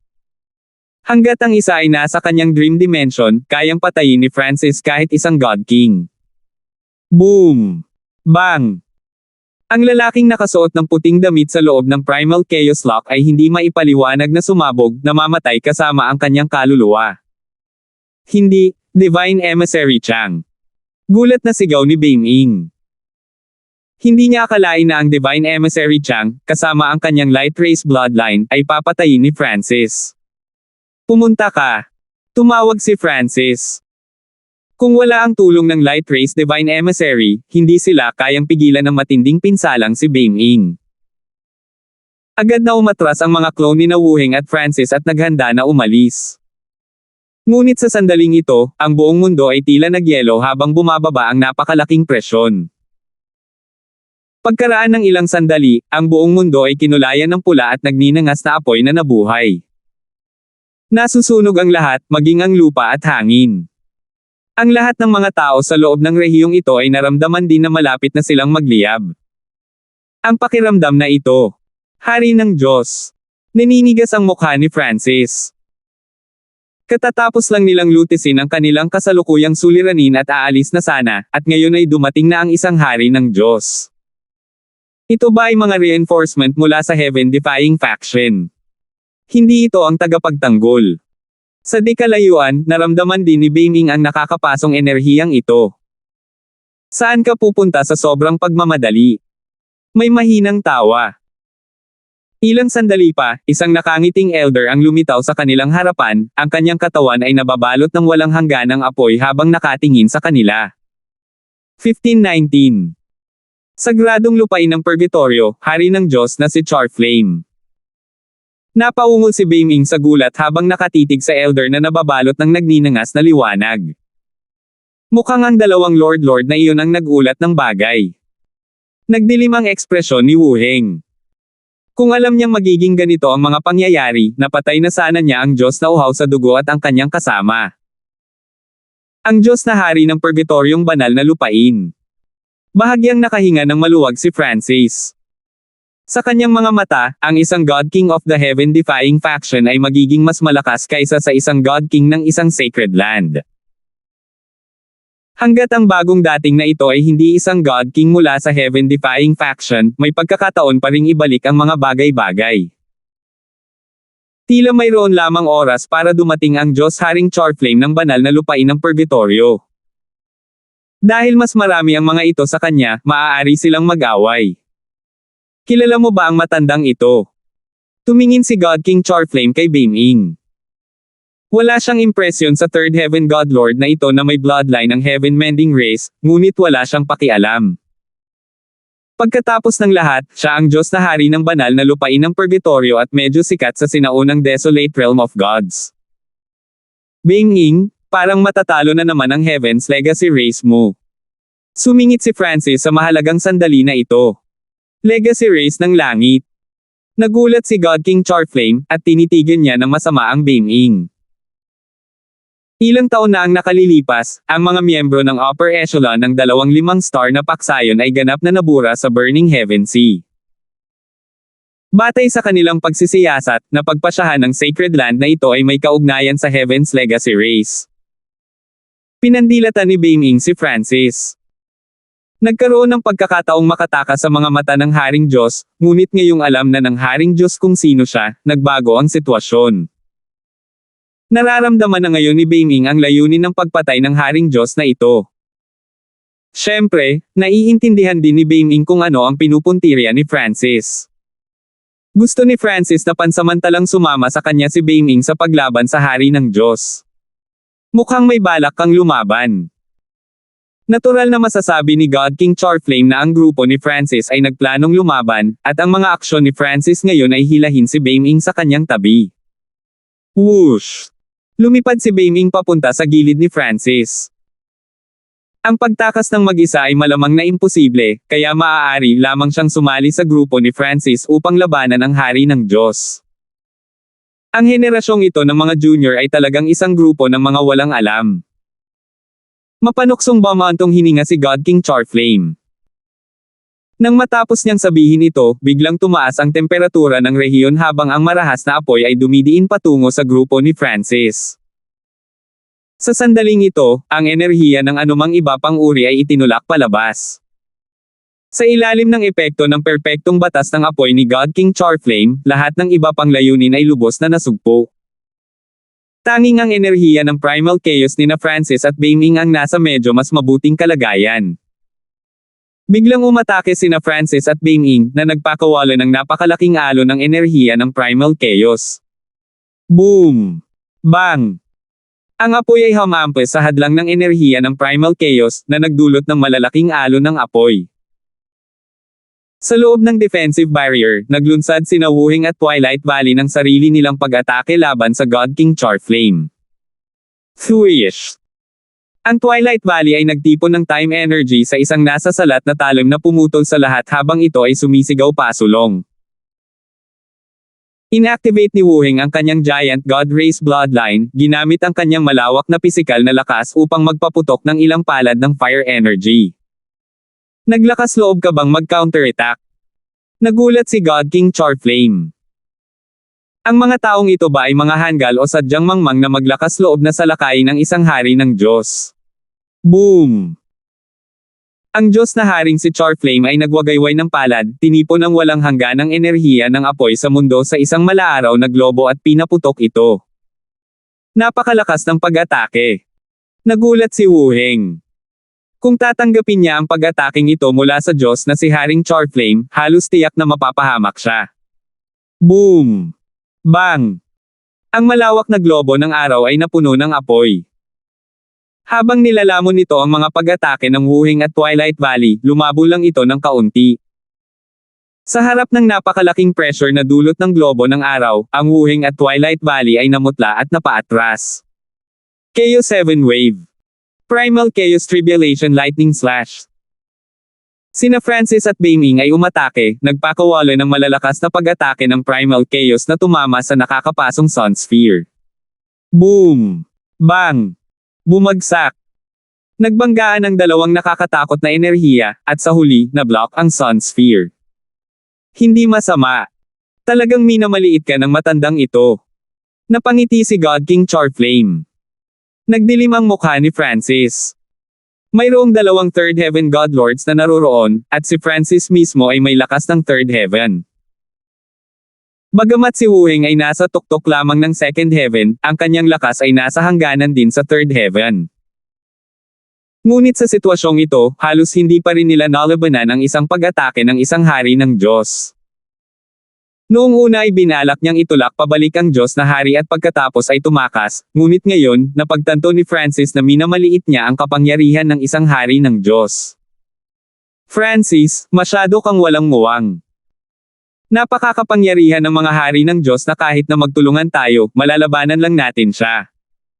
Tinuya ni Beiming. Ang mga God Kings ay nasa Third Heaven din. Malamig na bumantong hininga si Francis. Na ang lahat sa kanila na nagtutulungan ay nagawa lamang na labanan ang pag-atake ng Diyos na si Haring Charflame ay dahil sa labis na pinsala sa Beiming. Bukod dito, tiyak na mayroon siyang lihim na motibo at hindi ginagamit ang kanyang buong lakas. Swish! Gamit ang isang wave ng space-time robe, inalis ni Francis ang kanyang tatlong clone. Masyadong mababa ang kanilang cultivation level para makatulong sa isang God King, at mas malamang na mapatay sila. Ngunit pagkatapos na alisin ang tatlong clone, ipinatawag ni Francis ang Black Destruction Dragon. Ang Black Destruction Dragon ay nakarating na sa Second Heaven. Pagkatapos ng lahat, ang Black Destruction Dragon ay nakarating na sa First Heaven pagkatapos ng oras nito sa Light Race Divine Kingdom. Nang maglaon pagkatapos na patayin ni Francis ang dalawang Third Heaven Godlords, ibinigay niya ang karamihan sa mga mapagkukunan sa Black Destruction Dragon. Pumunta ka. Tumawag si Francis. Whoosh! Whoosh! Whoosh! Nag-charge pasulong ang lahat. Ang Black Destruction Dragon, Twilight Valley, at Wuheng ang may pananagutan sa opensa. Samantala, sina Francis at Beiming, kasama ang kanilang Primal Chaos Energy, ay responsable sa pagpigil sa mga pag-atake ni God King Charflame. Boom! Bang! Bumagsak! Umalangaw-ngaw ang mga pagsabog sa buong mundo ng pulang apoy, na naging sanhi ng pagkabaliw at pag-init nito. Sa sandaling ito, ang lugar na ito ng labanan ay naging isang ipinagbabawal na lupain na mas mataas kaysa sa Burning Heaven Sea. Ang ordinary First Heaven Godlords ay hindi man lang manggahas na makipagsapalaran sa loob. Mga brats kayo! Naging tangkay ang ekspresyon ni God King Charflame. Ang mga taong ito na nagtutulungan ay talagang nagtagumpay sa pansamantalang pagpigil sa kanya. Sa mga ito, mas epektibo ang mga pag-atake ng Twilight Valley. Pagkatapos ng lahat, sa kanyang kalakasan, siya ay halos isang hari ng Diyos, kaya siya ay hindi kapani-pani walang tuso at karanasan. Ang Black Destruction Dragon at Wuheng ay napakalakas din sa kanilang antas. Bilang karagdagan, ang Black Destruction Dragon's Origin Destruction ay hindi pinigilan ng Fire Law. Bilang karagdagan, ang maliit na boss ang magnanakaw ay paminsan-minsan ay gumagawa ng mga palihim na pag-atake kapag lumitaw ang pagkakataon. Ngunit ang mas mahalaga ay ang pagharang nina Francis at Beiming sa mga pag-atake ni God King Charflame.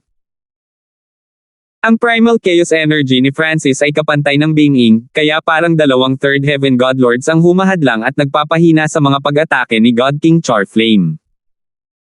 Bukod dito, paminsan-minsan ay maglulunsad si Francis ng mga pag-atake laban sa Diyos na si Haring Charflame. Primal Chaos Lightning Sword. Isang Primal Chaos Lightning Sword ang bumaril mula sa kaliwang mata ni Francis. Napaungol si God King Charflame, ang enerhiya ng apoy ay umaakyat upang pahinin at harangan ang espada. Move! Move! Origin Energy Surge sa kaliwang mata ni Francis. Habang ipinapaikot ni Francis ang kanyang thought power, nakatutok siya sa isang pag-iisip. Ini-imagine niya ang Primal Chaos Lightning Sword na lumilipat sa ibang lugar sa itaas ng God King Charflame. Sa sandaling ito, na-activate ang kakayahan ng realization na nagiging realidad ang imahinasyon ni Francis. Swish! Ang Primal Chaos Lightning Sword na iyon na hinarang ng hindi mabilang na apoy ay biglang naglaho. Nagulat si God King Charflame sa tanawing ito. Nagsimula pa siyang maniwala na mali ang kanyang paghuhusga at ang pag-atake ni Francis ay napakahina kaya nabura lang ito. Ngunit makalipas ang ilang sandali, muli niyang naramdaman ang mga alon ng enerhiya mula sa Primal Chaos Lightning Sword. Kapla Ash. Sa isang pagsabog ng kidlat, ang Primal Chaos Lightning Sword ay lumitaw sa itaas niya at sinaksak sa kanyang ulo. Ano? Bakit ito lumitaw sa itaas ko? Nagulat si God King Charflame.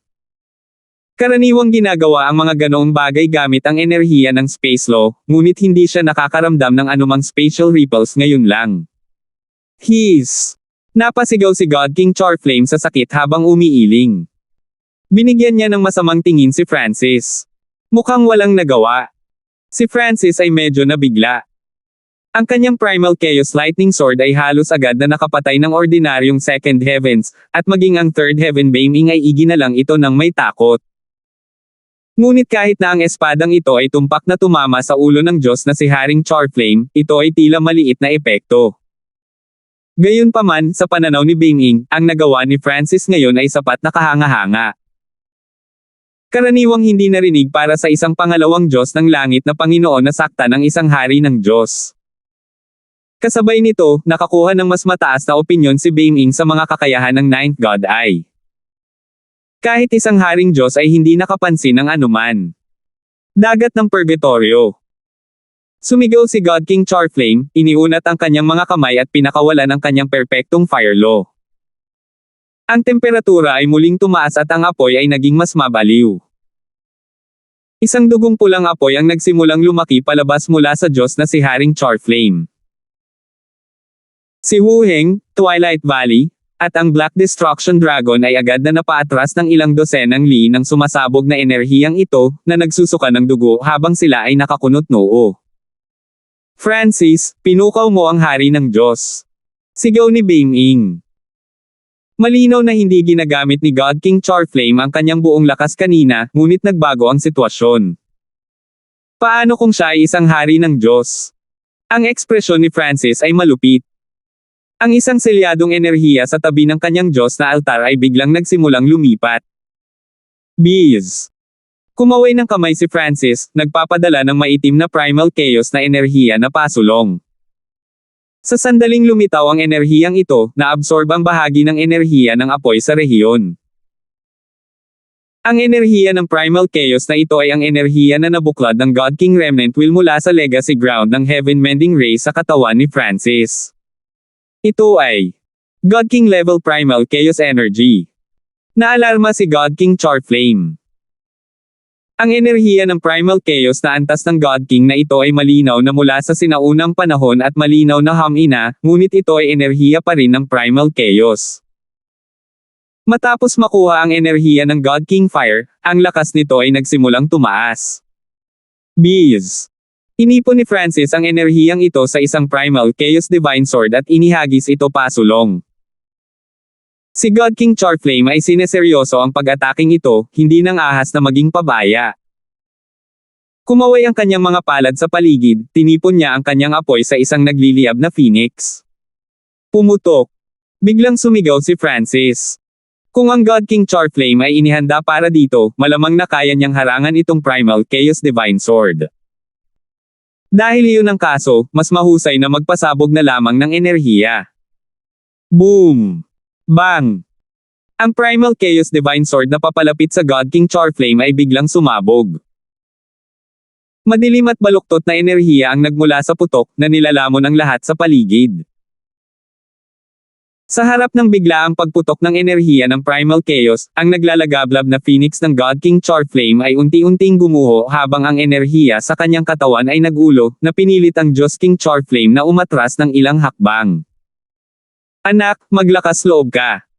Galit na galit si God King Charflame.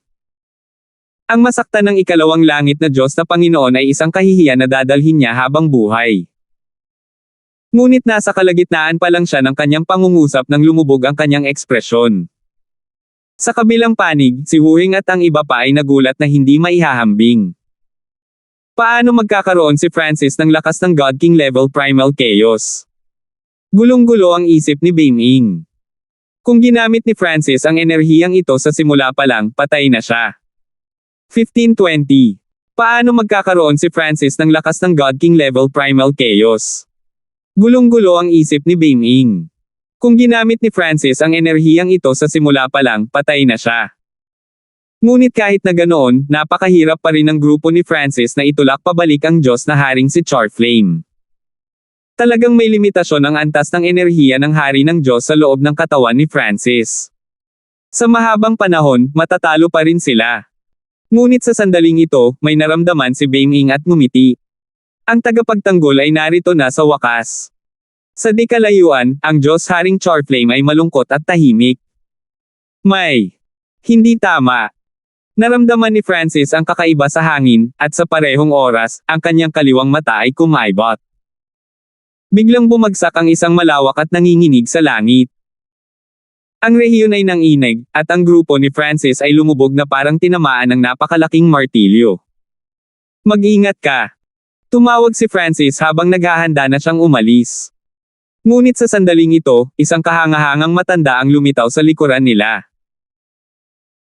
Ang kanyang katawan ay nakayuko at ang kanyang balat ay matigas at mabangis na gaya ng balat ng 1,000 taong gulang na puno, na natatakpan ng hindi mabilang na espesyal at sinaunang mga pattern.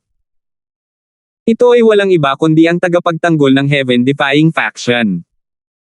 Sa sandaling lumitaw ang tagapagtanggol, ikinaway niya ang kanyang kamay, nagpakawala ng isang fan ng silver energy. Boom! Bang! Dahil sa kawalan ng bantay, ang partido ni Francis ay nahuli sa biglaang pag-atake ng Protector. Dali-dali nilang ginamit ang kanilang defensive arts, ngunit ang pilak na liwanag ay nagtulak sa kanilang mga depensa na parang gawa sa papel. Flush! Lahat sila ay pinalipad ng ilang dosenang li, nagsusuka ng dugo habang ang kanilang mga mukha ay namutla. Sa kabutihang palad, ang tagapagtanggol ay bigla na lamang pumutok at hindi nakabuo ng kapangyarihan lalo na para sa welga na ito, kung hindi, ang kanilang buhay ay nasa panganib. Whoosh! Sa bahagyang pagliko ng kamay ng tagapagtanggol, tila nagyelo ang kalawakan. Ang paggalaw ay naging napakabagal at mahirap. Sa sandaling ito, ang dugo na isinuka ni Francis ay namuo at naging madugong perlas at lumipad sa kamay ng tagapagtanggol. Ang legacy na tagapagtanggol ng lahi ng langit. Nagdilim ang ekspresyon ni Francis. Sa dalawang hari ng Diyos na naruroon at ang grupo ni Francis ay lubhang nasugatan, sa pangkalahatan ay imposibleng labanan. Bukod dito, naramdaman ni Francis na ang Heaven's Legacy Race Protector ay mas malakas kaysa sa ordinaryong God Kings. Kung bakit kinuha ng tagapagtanggol ang ilan sa kanyang dugo, wala siyang oras para isipin ang mga ganoong bagay. Protector, salamat at dumating ka kaagad. Napangiti agad si Beiming. Nalaman niyang hindi kasiya siya ang pakiramdam ng kanyang buhay na nasa ilalim ng kontrol ng isa pang hari ng Diyos. Divine Emissary Beiming, nasaan ang iba? Dahan daw ang tanong ng tagapagtanggol, walang pakialam ang kanyang ekspresyon. Agad na nanlamig ang mukha ni Beiming at nagsimulang manginig ang kanyang puso. Ngunit hindi siya nang ahas na magsinungaling sa harap ng tagapagtanggol. Si Divine Emissary Chang at ang tatlong Palace Kings ay pinatay ng partido ni Francis. Isang grupo ng mga walang kwenta. Nanlamig ang boses ng tagapagtanggol. Malinaw na kailangan lang nilang iantala ang ikasyam na mata ng Diyos, ngunit ang grupo ni Beiming ay dumanas ng napakalaking pagkatalo at halos pinahintulutan si Francis na makatakas. Agad na bumagsak si Beiming sa lupa at lumuhad ang isang tuhod. Protector, patawarin mo ako. Sobrang minamaliit ni Sir ang matandang ito. Biglang sabi ni God King Charflame na hindi nasisiyahan. Sa sandaling lumitaw ang tagapagtanggol, sinimulan niyang pag-alitan ang kanyang nasasakupan na para bang wala si God King Charflame. Dahil dito, napahiya si God King Charflame. Ngunit ang mga sumunod na salita ng tagapagtanggol ay halos mapasukan ng dugo ang Diyos na si Haring Charflame. Talagang minamaliit kita, malamig na sabi ng tagapagtanggol. Ang lahi ng pamana ng langit ay nagiging masyadong mapagmataas. Nagkataon na ito ang teritoryo ng purgatoryong banal na lupain. Nagalit si God King Charflame at isinantabi ang lahat ng kagandahang loob habang siya ay sumisigaw. Sa sandaling ito, ilang malalakas na pulso ng enerhiya ang nagmula sa malayo, at pagkaraan ng ilang sandali, ilang Diyos na Panginoon ang dumating. Mayroong dalawang third heavens at apat na second heavens sa grupong ito, lahat sila ay upper echelon God Lords of the Purgatory Sacred Land. Sa sinaunang desolate realm of gods, lakas ang nagpapasya sa lahat. Ang tagapagtanggol ay tumugon ng may pantay na sukat. Hindi nagtagal pagkatapos dumating ang mga dalubhasa sa Purgatorio Sacred Land, lumitaw ang isang nakasuot na puting Divine Emissary ng Heaven-defying faction kasama ang tatlong Palace Kings. Para sa Heaven's Legacy race na magpadala ng ganoong puwersa para makuha si Angelica, makikita ng isa kung gaano ito kahalaga kina Angelica at Francis. Lalong lumakas ang puwersa sa magkabilang panig. Sa puntong ito, kahit na ang bawat miyembro ng grupo ni Francis ay nasa pinakamataas na kalagayan, sila ay nalampasan ng magkabilang panig. Ngunit ito ay hindi nangangahulugan na walang pagkakataon ng isang turnaround. Parehong gusto ng Purgatoryong Sacred Land at ng Heaven-defying faction ng Ninth God Eye. Dahil ito ang teritoryo ng sagradong lupain ng Purgatorio, malinaw na may mas maraming puwersa ang sagradong lupain. Bukod dito, ang grupo ni Francis ay nasugatan lamang ng Protector, kaya't sila ay mahina kaya ang iba pang dalawang partido ay nagsimulang huwag pansinin sila. Sigurado ka bang gusto mong ipaglaban ang Ninth God ay sa akin? Nakangiting tanong ni God King Charflame. Ang lugar na ito ay ang teritoryo ng Purgatoryong banal na lupain. Sa kanyang utos, parami ng parami ang mga eksperto na magtatagpo sa lugar na ito. Labanan mo. Wala kang laban sa akin at wala kang karapatang makipagtalo sa akin. Ang tagapagtanggol ay kalmado gaya ng dati. Haha, tingnan ko kung gaano kalakas ang mga eksperto ng Heaven's Legacy race. Tawa ng tawa si God King Charflame. Katatapos lang niyang magsalita nang magsimulang mag-ipon sa paligid niya ang walang hangganang apoy. Ang Diyos na si Haring Charflame ay naging parang isang nagliliyab na araw, na nagliliwanag ng nakasisilaw na pulang ilaw. At habang mas maraming enerhiya ang natipon sa paligid niya, ang temperatura ay mabilis na umakyat. Ang mga kalapit na Godlords ay nagsimulang mahirapang huminga. Ang buong rehiyon ay nagninangas, ang espasyo mismo ay malapit ng matuno. Walang pinigilan si God King Charflame laban sa God King expert na ito ng Heaven's Legacy race, kahit na gamit ang pinakamalakas na kapangyarihang magagamit niya. Agad na napaatras ang grupo ni Francis. Iyon lang ba? Ang tagapagtanggol ay nanatiling hindi nababagabag. Swish! Gamit ang isang kaway ng kanyang kamay, ipinakita niya ang isang gintong pulang balahibo na pamaypay. Ang feather fan ay nabuo mula sa maraming patong ng mga balahibo, lahat ng mga ito ay naglalabas ng nakakapaso at nakakabulag na apoy. Sa sandaling lumitaw ang pamaypay, ang pulang apoy ay umatras at humina. Ang enerhiya ng apoy na natipon sa paligid ng God King Charflame ay medyo lumabo. Sa halip, nagsimulang magtipon ng enerhiya ng apoy sa paligid ng feather fan, na naging sanhi ng pagniningas ng apoy ng mas maliwanag at mas maliwanag. Ang nakakatakot na imahe ng isang Golden Crow ay nagsimulang magpakita. Maaaring ito ay ang ancestral artifact Blazing Hell. Nanlalabo ang mga mata ni God King Charflame nang magsimulang kumabog ang puso niya. Ang pinakamataas na ancestral artifact ng mga bata sa apoy, naglalagablab na impyerno. Ito ay isang kayamanan na pangarap lamang ng lahat ng mga nagsasaka ng Fire Law. Gayunpaman, ang ancestral artifact na ito ay nasira sa sinaunang panahon. Ancestral artifact Blazing Hell. Natigilan si Francis. Ang pressure na dulot ng feather fan na ito ay naging sanhi ng panginginig ng kanyang tatlong ancestral artifact fragment. Whoosh! Ibinuhos ng tagapagtanggol ang banal na kapangyarihan sa bentilador. Ang apoy na nagmumula sa bentilador ay agad na lumaki hanggang sa 100 beses sa kanilang orihinal na laki, na lumilikha ng isang fan ng apoy na hamarang sa kalangitan. Boom! Ang tagapagtanggol ay inindayog ang pamaypay, na nagpadala ng isang Golden Crow na umuungol mula rito.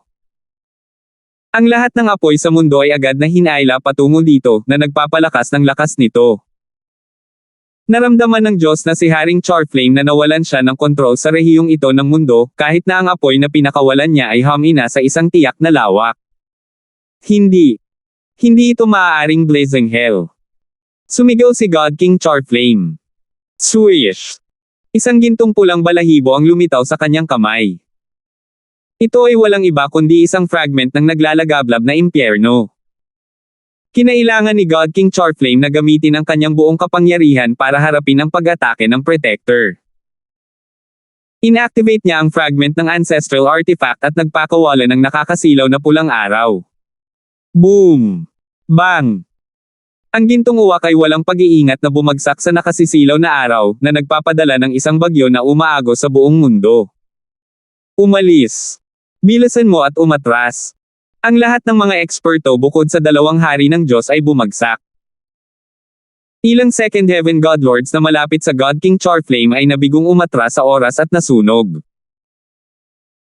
Ang grupo ni Francis ay medyo malayo sa larangan ng digmaan, ngunit naramdaman pa rin nila ang pag-aapoy ng kanilang mga katawan, dugo, at maging ang banal na kapangyarihan sa ilalim ng init ng bagyo.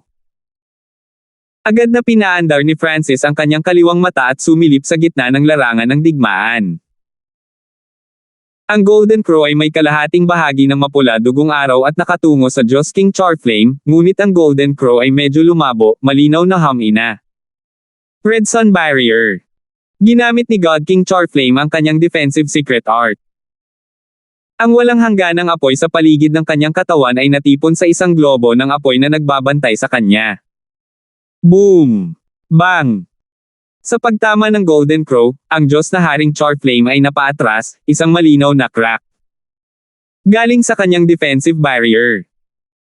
Mabilis na pinatatag ng Diyos Haring Charflame ang kanyang sarili at, mas masahol pa sa suot, pinandilatan ang tagapagtanggol. Iyan ay hindi isang tunay na ancestral artifact, ngunit isang pseudo-ancestral artifact. Mahigpit na idineklara ni God King Charflame. Siya mismo ay may fragment ng Blazing Hell, kaya natitiyak niyang hindi totoo ang Blazing Hell na hawak ng Protector, ngunit isang pseudo-ancestral artifact ang na-reforged gamit ang karamihan ng mga fragment ng ancestral artifact ng Blazing Hell.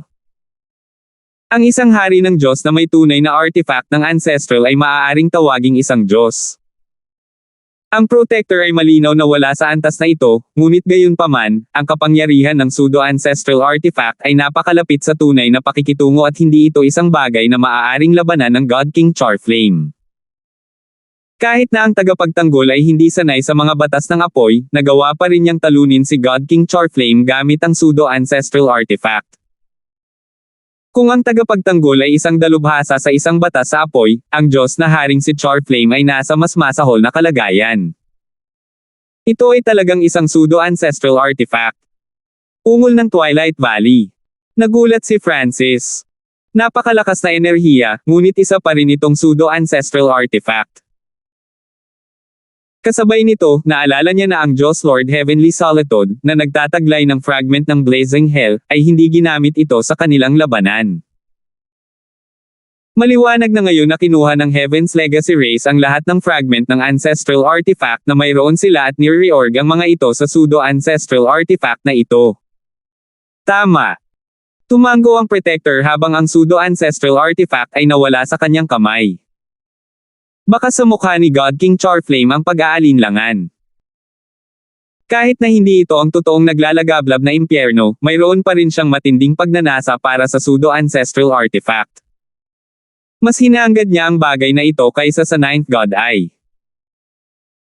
Pagkatapos ng lahat, ang isang pagsasanib sa isang God Eye ay hindi garantisadong magtatagumpay, habang walang ganoong problema sa pseudo-ancestral artifact.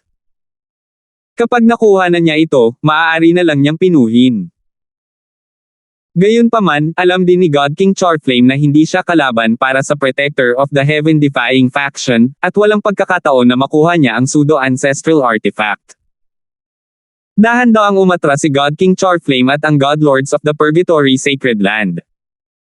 Umalis na sila sa labanan para sa Ninth God Eye.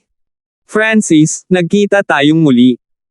Sa pagkakataong ito, sa sandaling bumalik ka sa Divine Kingdom, huwag mo nang isipin ang pag-alis.